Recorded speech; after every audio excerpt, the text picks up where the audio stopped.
ನಮಸ್ಕಾರ. ಆರೋಗ್ಯ ರಹಸ್ಯ ವಿಶೇಷ ಕಾರ್ಯಕ್ರಮಕ್ಕೆ ಸ್ವಾಗತ. ನಾನು ದಿವ್ಯಶ್ರೀ ದಾಸ್. ಆರೋಗ್ಯವೇ ಮಹಾಭಾಗ್ಯ ಅಂತ ಹೇಳ್ತೀವಿ. ವೀಕ್ಷಕರೇ, ಕುಟುಂಬದ ಪ್ರತಿಯೊಬ್ಬ ಸದಸ್ಯರ ಆರೋಗ್ಯದ ಬಗ್ಗೆ ಹೆಚ್ಚಿನ ಕಾಳಜಿಯನ್ನು ನಾವು ವಹಿಸ್ತೇವೆ. ಆದರೆ ಅದೆಷ್ಟೋ ಮಕ್ಕಳು ಬೊಜ್ಜು ಸಮಸ್ಯೆಯನ್ನು ಹೊಂದಿರ್ತಾರೆ. ಹಾಗಾದರೆ ಇದಕ್ಕೆ ಕಾರಣ ಏನು? ಗರ್ಭಾವಸ್ಥೆಯಲ್ಲಿ ಏನಾದರೂ ವ್ಯತ್ಯಾಸ ಆಯಿತಾ? ಹೀಗೆ ಸಾಕಷ್ಟು ಪ್ರಶ್ನೆಗಳು ನಮ್ಮಲ್ಲಿ ಮೂಡುತ್ತೆ. ಈ ಎಲ್ಲ ಪ್ರಶ್ನೆಗಳಿಗೆ, ಗೊಂದಲಗಳಿಗೆ ಉತ್ತರವನ್ನು ನಮ್ಮ ಇವತ್ತಿನ ವಿಶೇಷ ಕಾರ್ಯಕ್ರಮದಲ್ಲಿ ನೀಡಲಿದ್ದಾರೆ ಶ್ರೀ ಪುರುಷೋತ್ತಮ್ ದೇಶಿಕ್ ಗುರೂಜಿ. ಬನ್ನಿ ಅವರನ್ನ ಕಾರ್ಯಕ್ರಮಕ್ಕೆ ವೆಲ್ಕಮ್ ಮಾಡೋಣ. ನಮಸ್ಕಾರ ಗುರುಜಿ, ಕಾರ್ಯಕ್ರಮಕ್ಕೆ ಸ್ವಾಗತ.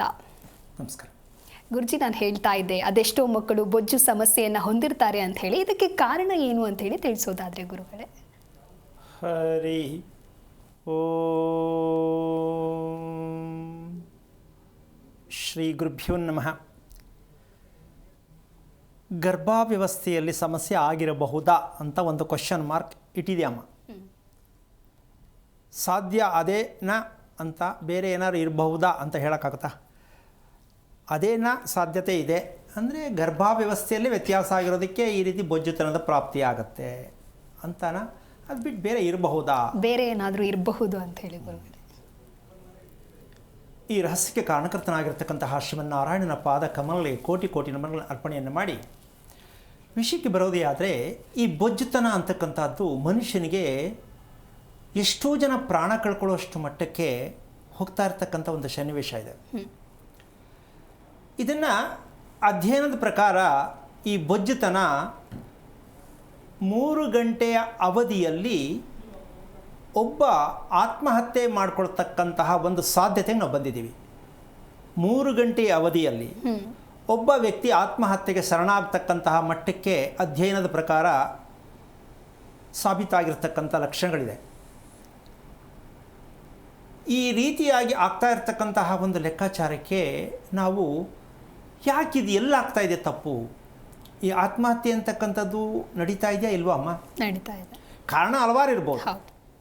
ಆದರೆ ಅದನ್ನು ತಡೆಯೋದಕ್ಕೆ ಆಗದೇ ಇರತಕ್ಕಂಥ ಮಟ್ಟಕ್ಕೆ ಹೋದಾಗ ಮನುಷ್ಯ, ಹೆಣ್ಣಾಗಲಿ ಗಂಡಾಗಲಿ ಚಿಕ್ಕ ಮಕ್ಕಳಾಗಲಿ ಆತ್ಮಹತ್ಯೆಗೆ ಶರಣಾಗುವ ಸಾಧ್ಯತೆಗಳು ತುಂಬ ಜಾಸ್ತಿ ಆಗ್ತಾಯಿದೆ. ಇದಕ್ಕೆ ನಾವು ಏ ವಿಧಿಯೇ ಓ ವಿಧಿಯೇ ಏನು ಅನ್ಕೊಳ್ತಕ್ಕಂತ ಹೇಳ್ಕೊಳ್ತೀವಿ ನಾವು. ಈ ವಿಧಿ ನಮ್ಮನ್ನು ಏನಾರು ಆ ರೀತಿ ಆದಾಗ ವಿಧಿ ಏನು ಮಾಡೋಕ್ಕಾಗಲ್ಲ. ಯಾರ್ಯಾರು ಎಲ್ಲೆಲ್ಲಿ ಸಾಯಬೇಕು ಅಂತಿರುತ್ತೋ ಅಂತ ಅದನ್ನು ಹೇಳಿ ಅಲ್ಲೇ ಕಳೆದು ಬಿಡ್ತೀವಿ. ವಿಧಿ ಆಟ, ವಿಧಿ ನಿಯಮ. ಸೊ ಅಲ್ಲಿಗೆ ತೃಪ್ತಿ, ಅದು ಮುಗೀತು. ನೆಕ್ಸ್ಟ್ ಏನೋ ಅದೇ ನಡೆಯೋದು, ಮತ್ತು ನೆಕ್ಸ್ಟು ಅದೇ ಮಾತು, ವಿಧಿ. ಸೊ ಇದಕ್ಕೆ ಮೂಲ ಕಾರಣ ಅಂತಕ್ಕಂಥದ್ದನ್ನು ತಿಳ್ಕೊಳ್ಳೇಬೇಕಾಗತ್ತೆ. ಒಂದು ಸಣ್ಣದಾದ ವಿಚಾರ ಅಂತ ಅಂದ್ಕೊಂಡಿದ್ದರೂ ಇಷ್ಟೊಂದು ನಮ್ಮನ್ನು ಹಿಂಸೆಗೆ ಸಿಗಿಸ್ತಕ್ಕಂತಹ ಮಟ್ಟಕ್ಕೆ ಈ ವಿಧಿ ಅನ್ನೋದಕ್ಕೆ ವಿಧಿವತ್ತಾದ ಆಹಾರ ಸೇವನೆ ಯಾವುದು? ಈಗ ನಾವು ಹೇಳ್ತೀವಲ್ಲ, ಏನು ವಿಧಿಯೋ ಅದೇನು ದುರ್ವಿಧಿಯೋ ಅಂತ ಹೇಳ್ತೀವಿ. ಇದು ನಿಜವಾಗ್ಲೂ ಅಮ್ಮ ನಮ್ಮ ಆಹಾರದಲ್ಲೇ ಇರ್ತಕ್ಕಂಥದ್ದೇ ವಿಧಿ. ನಾವು ಮಾಡುವ ಊಟ, ಸೇವಿಸುತ್ತಿರುವ ಊಟನೇ ನಮ್ಮ ವಿಧಿಯನ್ನು ಬರೆಯುತ್ತೆ. ನಾವು ಅಲ್ಲಿ ಬ್ರಹ್ಮ ನಿಂತ್ಕೊಂಡು ವೆಯ್ಟಿಂಗ್ ಮಾಡಿಕೊಂಡು ಎಲ್ರಿಗೂ ಪಿಂಕ್ ಪೆನ್ ತಗೊಂಡು ಬರೀತಾನೆ ಹಣೆಲಿ ಅಂತ ನಾವು ಅಂದ್ಕೊಂಡೇ ಬದುಕ್ತಾ ಇದ್ದೀವಿ. ಏನಮ್ಮ, ಬ್ರಹ್ಮ ಬರೆದದ್ದು ಇಲ್ಲಿ ಆಹಾ ಏನು ತೋರಿಸ್ತಾರ್ರಿ, ನನಗೆ ಅರ್ಥ ಆಗ್ತಾ ಇಲ್ಲ. ಯಾರು ನೋಡೋರು ಇದನ್ನು ಹೋಗಲಿ ಹಣೆಯಲ್ಲಿ ಕಾಣಿಸ್ತಾ ಇದೆಯೇನಮ್ಮ? ಮತ್ತು ಆದರೆ ಬರೀ ಸುಳ್ಳು ಹೇಳ್ಕೊಂಡೇ ಬದುಕ್ತಾ ಇದ್ದೀವಿ. ಆಮೇಲೆ ತೋರಿಸ್ತಾರೆ ಬೇರೆ, ಇಲ್ಲಿ ಬರ್ದವನೇ ಬ್ರಹ್ಮ. ನಗು ಬರುತ್ತೆ ನಿಜಕ್ಕೂ. ಮಾತಾಡ್ಬೇಕಾದ್ರೆ ಬರೀ ಸುಳ್ಳೇ ಜೀವನ ಆಗೋಗಿದೆ ನಮಗೆ. ಒಂದಕ್ಕೂ ಅರ್ಥ ಗೊತ್ತೇ ಇಲ್ಲ. ಆದರೂ ಕೆಲವು ತಿಳ್ಕೊಂಡ್ರೆ ಏನೂ ಮಾಡೋಕ್ಕಾಗಲ್ಲ. ವಿಚಾರ ವಿಧಿವತ್ತಾದ ಆಹಾರ ಸೇವನೆ ನಂಬರ್ 1. ನಂಬರ್ 2, ಇದು ಸ್ವಲ್ಪ ಕೇಳಕ್ಕೆ ಬೇಜಾರಾದರೂ ನಿಜವಾದ ಮೂಲಾರ್ಥ ಇರುತ್ತೆ. ಏನೋದು ಅಂದರೆ, ಒಂದು ದಾಂಪತ್ಯ ಅಂತಕ್ಕಂತಹ ಲೈಂಗಿಕ ಕ್ರಿಯೆ ಅಂತಕ್ಕಂಥದ್ದು ವಿಧಿವತ್ತಾಗೇ ನಡಿಬೇಕು. ನಡೆಯುತ್ತಿಲ್ಲ, ನಡೆದಿಲ್ಲ, ಗೊತ್ತಿಲ್ಲ. ವಿಧಿವತ್ತಾದ ಕ್ರಿಯೆನೇ ಆಗಬೇಕದು. ಅದು ಹೆಂಗಾಗತ್ತದು? ಎಲ್ಲದು ವಿಧಿವತ್ತಾಗಿ? ಅದನ್ನು ಕೇಳಿಸ್ಕೊಳ್ಳೋಕ್ಕೆ ಬೇಜಾರದು. ಅರ್ಥ ಮಾಡಿಕೊಂಡ್ರೆ ನಾವೆಷ್ಟು ಮೂರ್ಖತನದಲ್ಲಿ ಮದುವೆಗಳನ್ನು ಮಾಡಿಕೊಂಡು ಮಕ್ಕಳು ಮಾಡ್ಕೊಳ್ತಾ ಇದ್ದೀವಿ ಅನ್ನೋ ಒಂದು ವಿಚಾರವನ್ನು ತಿಳ್ಕೊಬೇಕಾಗತ್ತೆ. ಇದು ಹಿಂದೆಂದೂ ಕೇಳಿರೋಕ್ಕಾಗಲ್ಲ, ಮುಂದೆನೂ ಕೇಳೋಕ್ಕಾಗಲ್ಲ, ಇವತ್ತು ನೀವು ಕೇಳಬಹುದು. ಯಾಕೆಂದರೆ ಇದು ತುಂಬ ಆಶ್ಚರ್ಯಕರವಾದ ವಿಚಾರ. ಒಂದು ಮಗುವಿನ ವಿಧಿಯನ್ನು ಬರೀತಕ್ಕಂಥ ತಂದೆ ತಾಯಿಗಳು, ಹೌದಲ್ಲಮ್ಮ? ಮಗುವಿನ ವಿಧಿಯನ್ನು ಬರೀತಕ್ಕಂಥ ತಂದೆ ತಾಯಿಗಳು ಬ್ರಹ್ಮ ಅಲ್ಲರಿ ಬರೆದಿಯೋದು. ಒಂದು ಮಗುವಿಗೆ ಜನ್ಮ ಕೊಟ್ಟ ತಂದೆ ತಾಯಿ ಆ ಮಗುವಿನಲ್ಲಿ ಬರೀತಾರೆ. ಯಾವುದರಲ್ಲಿ? ಆ ಸತ್ಯ ನಮಗಿನ್ನೂ ಅರ್ಥ ಆಗಿಲ್ಲ. ನಾವು ಎಷ್ಟೇ ಬೆಳೆದಿದ್ದರೂ, ವೈಜ್ಞಾನಿಕವಾಗಿ ನಾವು ಎಷ್ಟೇ ಮೇಲೆ ಎತ್ತರಕ್ಕೆ ಹೋಗಿದ್ದೀವಿ ಅಂತ ಹೇಳ್ತಿದ್ದರೂ ಈ ವಿಚಾರದಲ್ಲಿ ಮಾತ್ರ ಶೂನ್ಯ, ಸೊನ್ನೆಯಲ್ಲೇ ಇದ್ದೀವಿ. ಯಾಕೆ ಅಂದರೆ ನಾವು ಹೇಳ್ಕೊಂಡೇ ಸುಳ್ಳಲ್ಲೇ ಬದುಕ್ತಾ ಇದ್ದೀವಿ. ಅದಕ್ಕೆ ಮಕ್ಕಳಿಗೆ ನಾವು ಯಾವ ಮಟ್ಟಕ್ಕೆ ಹಿಂಸೆ ಕೊಡ್ತಾ ಇದ್ದೀವಿ? ಮಕ್ಕಳಿಂದ ನಾವು ಹಿಂಸೆನಾ, ನಮ್ಮಿಂದ ಮಕ್ಕಳಿಗೆ ಹಿಂಸೆನಾ? ಇದನ್ನು ಪ್ರತಿಯೊಬ್ಬರು ತಿಳ್ಕೊಳ್ಬೇಕಾದಾಗ ಈ ವಿಚಾರವನ್ನು ತಿಳ್ಕೊಳ್ಳೇಬೇಕಾಗತ್ತೆ. ಆದರೆ ವಿಷಯ ಇಷ್ಟೇ, ಈಗ ಹೇಳ್ತಕ್ಕಂಥ ವಿಚಾರದಲ್ಲಿ ಈ ದಾಂಪತ್ಯದ ಒಂದು ಕ್ರಿಯೆಯಲ್ಲಿ ಈಗ ಹೇಳಿದಾಗ ಎಷ್ಟೋ ಜನಕ್ಕೆ ನಗು ಬರಬಹುದು, ಆಮೇಲೆ ಇದು ಸಾಧ್ಯನಾ ಅಂತ ಅನ್ಕೋಬಹುದು. ಇದು ಏನಪ್ಪ ಇವ್ರದೇ ವಿದ್ಯೆನಾ, ಇದು ಏನಾದರೂ ಬೇರೆ ಪ್ರಪಂಚದಲ್ಲಿ ಇದೆಯಾ ಅನ್ನೋ ಮಟ್ಟಕ್ಕೂ ಹೋಗಬಹುದು. ಅಂತಹ ಒಂದು ರಹಸ್ಯಕರವಾದ ವಿಚಾರವನ್ನು ಶುಭ ಶುಕ್ರವಾರದಲ್ಲಿ ನೀವೆಲ್ಲರೂ ಕೂಡ ಒಂದು ಮಗುವಿನ ವಿಧಿಯನ್ನು ಬರಿತಕ್ಕಂತಹ ತಂದೆ ತಾಯಿಗಳು ಮಾಡಬೇಕಾದಂತಹ ವಿಧಿಗೆ ಅನುಸಾರವಾಗಿರ್ತಕ್ಕಂಥ ಪ್ರಕ್ರಿಯೆ. ಇಲ್ಲಿ ವಿಷಯಕ್ಕೆ ಬರೋಣ. ಮೊದಲು ಏನು? ವಿಧಿವತ್ತಾದ ಆಹಾರ ಸೇವನೆ ಯಾವುದದು? ನಾವೀಗ ಹಂಗಾರೆ ವಿಧಿವತ್ತಾಗಿ ಆಹಾರ ಸೇವನೆ ಮಾಡ್ತಾ ಇಲ್ವಾ? ತಿಂತಾ ಇಲ್ವಾ? ಉಣ್ತಾ ಇಲ್ವಾ? ಏನೋ ಒಂದು ಭಾಷೆ ತಿಳ್ಕೊಂಬಿಡಿ, ಹೌದಮ್ಮ? ಅವ್ರವ್ರ ಭಾಷೆ ಹೇಳ್ಕೊಳ್ಳಿ.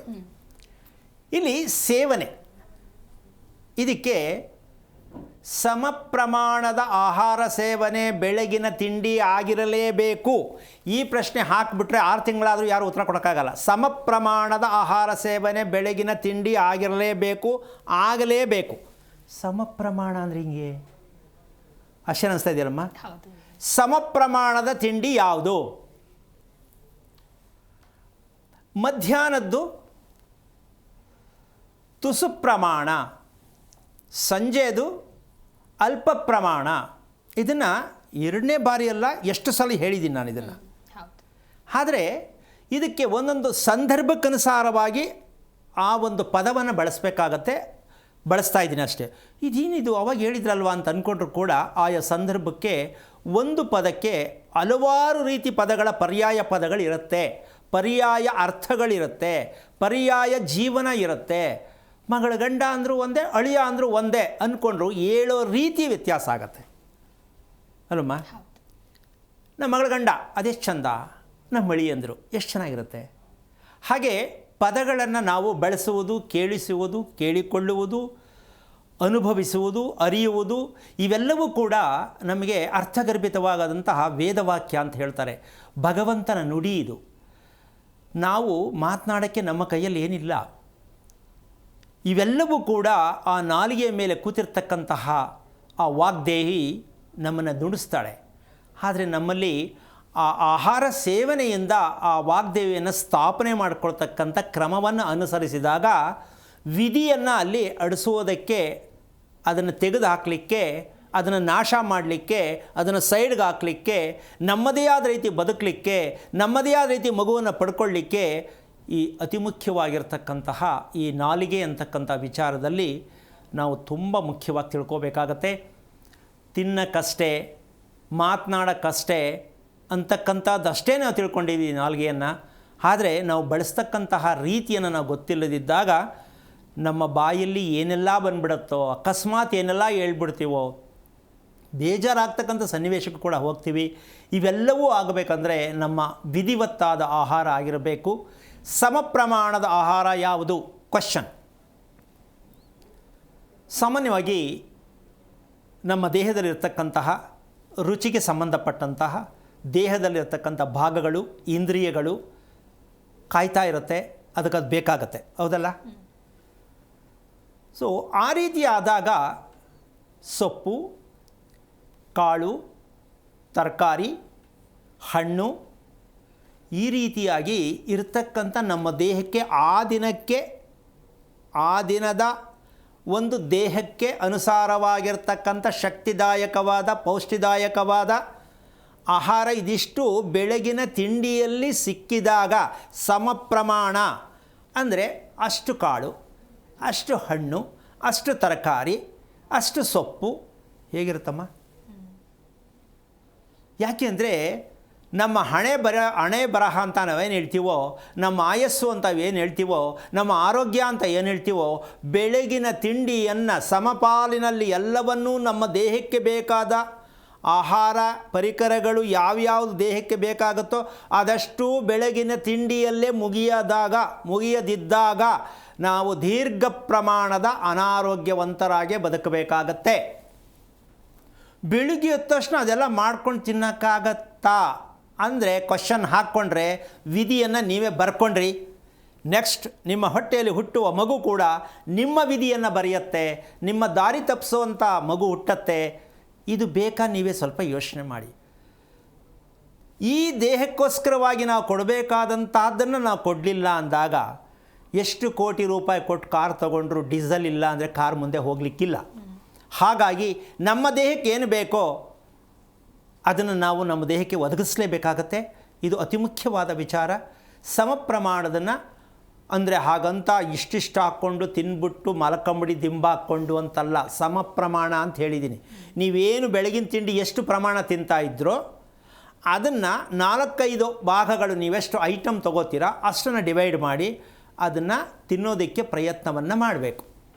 ಈ ಸಮ ಪ್ರಮಾಣದನ್ನು ತಿಂತಕ್ಕಂತಹ ಒಂದು ಲೆಕ್ಕಾಚಾರಕ್ಕೆ ಹೋದಾಗ ಇದು ಏನು ಮಾಡಬೇಕು ಅಂತ ಲೆಕ್ಕಾಚಾರಕ್ಕೆ ಯಾಕೆ ಈ ಸಮ ಪ್ರಮಾಣ ಬೇಕೇ ಬೇಕು ಅನ್ನೋದಕ್ಕೆ ಬೆಳಗಿನ ಉಪಹಾರದ ಒಂದು ಸಮಯ ಮತ್ತು ರಾತ್ರಿ ಮಲಗುವ ಮುಂಚಿನ ಸಮಯ, ಈ ಎರಡೂ ಸಮಯವನ್ನು ಆ ದಿನದಲ್ಲಿ ನಡೆದಂತಹ ಅಪರಾಧ, ದುಃಖ, ನೋವು ಎಲ್ಲವನ್ನೂ ನಾಶ ಮಾಡೋದಕ್ಕೆ ಈ ರಾತ್ರಿ ಮಲಗಕ್ಕೆ ಮುಂಚೆ ಮಾಡಬೇಕಾದಂತಹ ಶುಚಿಯಾಗಬೇಕು ನಮ್ಮ ಹೊಟ್ಟೆ. ಆ ಶುಚಿ ಇಲ್ಲದೆ ಮಲಗುವ ಹಾಗಿಲ್ಲ. ಅದಕ್ಕೆ ಸಮ ಪ್ರಮಾಣದನ್ನೇ ಬೇಕು. ಈಗ ನಾವು ಎಷ್ಟು ಜನಕ್ಕೆ ಅಭ್ಯಾಸ ಇದೆ ಸಾಧ್ಯವಾದಷ್ಟು ನೋಡೋಣ ಪ್ರಯತ್ನ ಪಟ್ಟರೆ ಸಾಧ್ಯನೇ ಇಲ್ಲ. ಇದು ರಾತ್ರಿ ಮಲಗಕ್ಕೆ ಮುಂಚೆ ಹೊಟ್ಟೆಯನ್ನು ಕ್ಲೀನಾಗಿ ಶುಚಿ ಮಾಡಿ ಎಲ್ಲವೂ ಖಾಲಿ ಆಯಿತು, ನಾವು ನೆಮ್ಮದಿಯಾಗಿ ಖುಷಿಯಾಗಿ ಮಲಗೋದಕ್ಕೆ ಆಸ್ಪದವಾಗಿದ್ದೀವಿ ಅನ್ನೋವಂಥ ಖುಷಿ ಪಟ್ಕೊಂಡು ಮಲಗ್ತಕ್ಕಂತಹ ಅಭ್ಯಾಸ ಎಷ್ಟು ಗಂಡ ಹೆಂಡತಿಗೆ ಇದೆ? ಇಲ್ಲ. ತುಂಬಿಕೊಂಡಿರೋದ್ರ ಮೇಲೆ ಇನ್ನೊಂದಷ್ಟು ಹಾಕ್ಕೊಂಡು ಒಳಗಡೆನೇ ತುಂಬೈತೆ, ಅದರ ಮೇಲೆ ಇನ್ನೊಂದಷ್ಟು ಹಾಕ್ಕೊಂಡು ಲೋಡ್ ಮಾಡ್ಕೊಂಡು ಮಲ್ಕೊಂಡು ಇನ್ನು ಮುಂದೆ ಏನೇನು ನಡಿಬೇಕೋ ಹೆಂಗೆಂಗೋ ಏನೋ ಆಗೋಗುತ್ತೆ. ಇನ್ನು ಆ ಮಗು ಹುಟ್ಟೋ ಮಗು ಆಗಲಿ ಇವರಿಬ್ಬರ ದಾಂಪತ್ಯದ ಒಂದು ಸ್ಥಿತಿ ಹೇಗೆ ಹೋಗುತ್ತೆ ಅಂದರೆ ಅದರಲ್ಲಿ ಒಂದು ಸಣ್ಣ ವಿಚಾರ ಬರುತ್ತೆ. ಕೆಲವರಿಗೆ ನಮ್ಮ ಯಜಮಾನರು ನನ್ನ ಮುಂದೆನೇ ಇದ್ದರೆ ಚಂದ ಅಲ್ವಾ ಅಂತ ಅನಿಸುತ್ತೆ. ಕೆಲವರಿಗೆ ನಮ್ಮ ಹೆಂಡತಿ ನೋಡೋಕ್ಕೆ ಚೆನ್ನಾಗಿ ಕಾಣಿಸ್ತಾ ಇರಬೇಕು ಯಾವಾಗಲೂ ಅಂತ ಅನಿಸುತ್ತೆ. ತಪ್ಪಲ್ವಲ್ಲ ಅದು? ಹೌದಾ? ಹಾಗಿರ್ಬೇಕಾದ್ರೆ ಇದೆರಡೂ ವರ್ಕ್ ಆಗ್ತಾಯಿಲ್ಲ. ಬರೀ ಕನಸಿನ ಲೋಕವಯ್ಯ, ಸಿನಿಮಾದಲ್ಲಿ ಕೂತ್ಕೊಂಡು ಗ್ಯಾಸ್ಕ ಮಾಡಬೇಕು. ಈಗ ನನ್ನ ಹೆಂಡತಿ ಯಾಕಿಲ್ಲ? ಯಾಕೆ ಆ ಥರ ಆಗ್ತಾಯಿದೆ? ನಿರಾಶಾದಾಯಕವಾದ ಆಹಾರದಲ್ಲಿ ಈ ಮನಸ್ಸಿಗೆ ಚಪಲತೆ ಜಾಸ್ತಿ ಆಗುತ್ತೆ. ಚಪಲತೆ ಅದಾಗಲಿ ಸಿಗಲಿ ಸಿಗದೆ ಹೋಗಲಿ ಸುಮ್ಮನೆ ಅದರ ವಿದ್ಯೆನೇ ಬೀಳೋದು. ಇದರಿಂದ ಏನಾಗತ್ತೆ ಅಂದರೆ ಆ ದಿನದಲ್ಲಿ ಮಾಡ್ತಕ್ಕಂಥ ಯಾವುದೇ ಕೆಲಸ ಕಾರ್ಯಗಳು ನಿಮ್ಮ ಅನಿಸಿಕೆ ಪ್ರಕಾರವಾಗಿ ನಡೆಯಲ್ಲ. ನೀವು ಅಂದ್ಕೊಳ್ಳೋದೇ ಒಂದು, ಅದಾಗೋದೇ ಒಂದು. ಯಾಕೆ? ನಿಮ್ಮ ಮನಸ್ಸಲ್ಲಿಲ್ಲ. ಹಾಗಾಗಿ ಇದಿಷ್ಟು ಹಾಳು ಮಾಡ್ತಾ ಇರ್ತಕ್ಕಂಥ ವಿಚಾರ ರಾತ್ರಿ ಮಲಗಕ್ಕೆ ಮುಂಚೆ ಮಾಡದೇ ಇದ್ದರೆ, ಶುಚಿ ಮಾಡದೇ ಇದ್ದರೆ, ಇನ್ನು ಬೆಳಿಗ್ಗೆಗೆ ಬರೋಣ. ಎಷ್ಟು ಜನಕ್ಕೆ ಬೆಡ್ಡಿಂದ ಎದ್ದ ತಕ್ಷಣವಾಗಿ ಇದು ನೀಟ್ ಆಗುತ್ತೆ ಅಂತಕ್ಕಂಥದ್ದು ಎಷ್ಟು ಜನಕ್ಕಿದೆ? ತಿಂಡಿ ತಿಂದ ಮೇಲೋ ಮಧ್ಯಾಹ್ನಕ್ಕೋ ಯಾವಾಗಲೂ ಒಂದು ಸಲ ಆಗತ್ತೆ. ಈ ಎರಡು ಸಮಸ್ಯೆಯಿಂದ ಹುಟ್ಟುವ ಮಗು ಇಲ್ಲ ಸಣಕಲ ಇಲ್ಲ ಡುಬ್ಬ, ಎರಡರಲ್ಲಿ ಯಾವ್ದಾರು ಒಂದು ಆಗ್ಬೋದು. ಇಲ್ಲ ಅಳ್ಳಾಡ್ತಾ ಇರುತ್ತೆ ತಂತಿ ಥರ, ಇಲ್ಲ ಡುಬ್ಬ ಆಗತ್ತೆ. ಇದು ಅಪ್ಪ ಅಮ್ಮ ಬರೆದಿರೋದು ಮಗುಗೆ ವಿಧಿವಿಧಾನ ಅಂತಕ್ಕಂಥದ್ದು. ನೀನು ಹಿಂಗೇ ಇರು, ನಾವು ನೋಡ್ತಾ ಇರ್ತೀವಿ ಅಂತ. ಈ ಒಂದು ಸತ್ಯವನ್ನು ಇರತಕ್ಕಂತಹ ಒಂದು ವಿಚಾರಕ್ಕೆ ಆ ರೀತಿ ಒಂದು ಪ್ರಮಾಣದ ಆಹಾರ ಸೇವನೆಯನ್ನು ಮಾಡ್ತಕ್ಕಂಥ ವಿಚಾರ ನಾವು ಪ್ರತಿಯೊಬ್ಬರು ಪಾಲನೆ ಮಾಡ್ಕೋಬೇಕು. ಆಗೋಯ್ತು ನಮ್ಮ ಮಕ್ಕಳು ಹುಟ್ಟಾಯಿತು ಅಂದ್ಕೊಳ್ಳೋದಲ್ಲ. ಆ ಮಕ್ಕಳು ಮುಂದಿನ ದಾರಿಯನ್ನು ತೋರಿಸೋದಕ್ಕೆ ಈ ಆಹಾರ ಪ್ರಕ್ರಿಯೆಯನ್ನು ಆದಷ್ಟು ಮಟ್ಟಕ್ಕೆ ತಿಳ್ಕೊಳ್ತಕ್ಕಂಥ ಒಂದು ಪ್ರಯತ್ನಕ್ಕೆ ಮಾಡ್ತಕ್ಕಂಥ ವಿಚಾರ. ಈಗ ಸರಿ ಗುರುಜಿ, ಇನ್ನು ರಾಯಚೂರಿನಿಂದ ಅಕ್ಕಮಹಾದೇವಿ ಅಂತ ಹೇಳಿ ಕಾಲರ್ ಇದ್ದಾರೆ. ನಮಸ್ಕಾರ. ನಮಸ್ತೆ ಮೇಡಮ್. ಯಾರ ಬಗ್ಗೆ ಕೇಳಬೇಕಾಗಿತ್ತು? ನನ್ನ ಮಗನ ಬಗ್ಗೆ ಕೇಳಬೇಕಾಗಿತ್ತು. ಓಕೆ, ನಕ್ಷತ್ರವನ್ನ ತಿಳಿಸಿ. ಮಗ ನಕ್ಷತ್ರ ಮದನ್ಹರ ಅಂತ ಅಂದ್ಬಿಟ್ಟು. ಓಕೆ, ಗುರುಗಳಿದ್ದಾರೆ, ನಿಮ್ಮ ಪ್ರಶ್ನೆ ಏನು? ಹಲೋ. ನಮಸ್ತೆ ಗುರುಜಿ. ನಾರಾಯಣ. ಯಾರು ಮಕ ನಕ್ಷತ್ರ? ನನ್ನ ಮಗ ಎಷ್ಟು ವಯಸ್ಸು? ಈಗ 13 ವರ್ಷ. ಓಕೆ, ಏನಾಗಬೇಕಿತ್ತಮ್ಮ? 12 ವರ್ಷ. ಅಮ್ಮ ಹಲೋ, ಹೇಳಮ್ಮ. ಅತ್ತಿಗೆ ಭಾಳ ತೊಂದರೆ ಆಗ್ತಿದೆ. ಆತ ಹುಡ್ದಾಗಿಂದಾನೆ ನಮ್ಮ ತವ್ರ ಮನೆ ಕಡೆಯಿಂದ, ನಮ್ಮ ಯಜಮಾನ್ರ ಮನೆ ಕಡೆಯಿಂದ ಜಗಳ ಆಯಿತು ಹುಡ್ದ ತಕ್ಷಣನೇ. ಸ್ವಲ್ಪ ಸೌಂಡ್ ಬೇಕು. ಆಮೇಲೆ ಮನೆ ಹತ್ರ ಬಂದು ಜಗಳ ಆಡಿ ಮಗನ ಹೊಡೆದು ಹೋದ್ರು. ಯಾರು, ನಿಮ್ಮ ಯಜಮಾನ್ರಾ? ಜಗಳ ಆಡಿ ನಿಮ್ಮ ಯಜಮಾನ್ರಾ? ಅಲ್ಲ, ಬೇರೆಯವರು. ನನಗೆ ನೀವು ಹೇಳಿ ಪೂರ್ತಿ ಡೀಟೇಲ್ಸ್ ಕೇಳಿಸ್ತಿಲ್ಲ. ಹಲೋ, ನಮಸ್ತೆ. ಹಾಂ, ಹೇಳಿ. ಅದೇ ಮಗನ್ಗೆ ಬಹಳ ಪ್ರಾಬ್ಲಮ್ ಆಗ್ತಿರೋದೆ. ಸುಮ್ನೆ ಬಂದು ಹೊಡೆದು ಹೋಗ್ತಾರೆ. ಯಾರು? ಅಂದ್ರೆ ಹೊಲದ ಅಕ್ಕಪಕ್ಕ ಇರೋ ಜನಗಳು ಹೊಟ್ಟೆ ಕಿಚ್ಚಿಂದ. ನಿಮ್ಮ ಮಗನಿಗೆ ಬಂದು ಹೊಡಿತಾರಾ? ಅದೇ ಅದು ನಮ್ಮ ಜೊತೆಗೆ ಜಗಳ ಆಡಿ ಅವ್ರು ಪ್ಲಾನ್ ಮಾಡ್ಕೊಂಡ್ ಬಂದು ನಮ್ಮ ಜೊತೆಗೆ ಜಗಳ ಆಡ್ಕೊಂಡು ನಿಂತ್ಕೊಂಡು ಒಳಗಿರೋ ಮಗನ್ನ ಇಟಂಗಿ ತಗೊಂಡು ಹೊಡೆದಾರೆ. ಓಕೆ, ಇದು ಎಷ್ಟು ಸಲ ಆಗಿದೆ? ಹಂಗಾಗಿ ಅದಕ್ಕೆ ಬಹಳ ಸಮಸ್ಯೆ ಆಗುತ್ತೆ. ಹಂಗೆ ಆಟ ಆಡ್ತಿರ್ಬೇಕಾದ್ರೆ ಯಾರಾದ್ರೂ ಏನಾದ್ರು ತಗೊಂಡ್ ಕಣ್ಣಿಗೆ ಹೊಡೆದ್ರು. ಒಂದ್ 15 ದಿನ ತೋರಿಸಿದೆ ಕಣ್ಣಿಗೂ. ಮೊದಲನೇ ಮಗನಾ? ಹಾ, ಮೊದಲನೇ ಮಗ ಅಂತ. ನಿಮ್ಮ ಮನೆ ಎಷ್ಟು ವರ್ಷದ್ದು?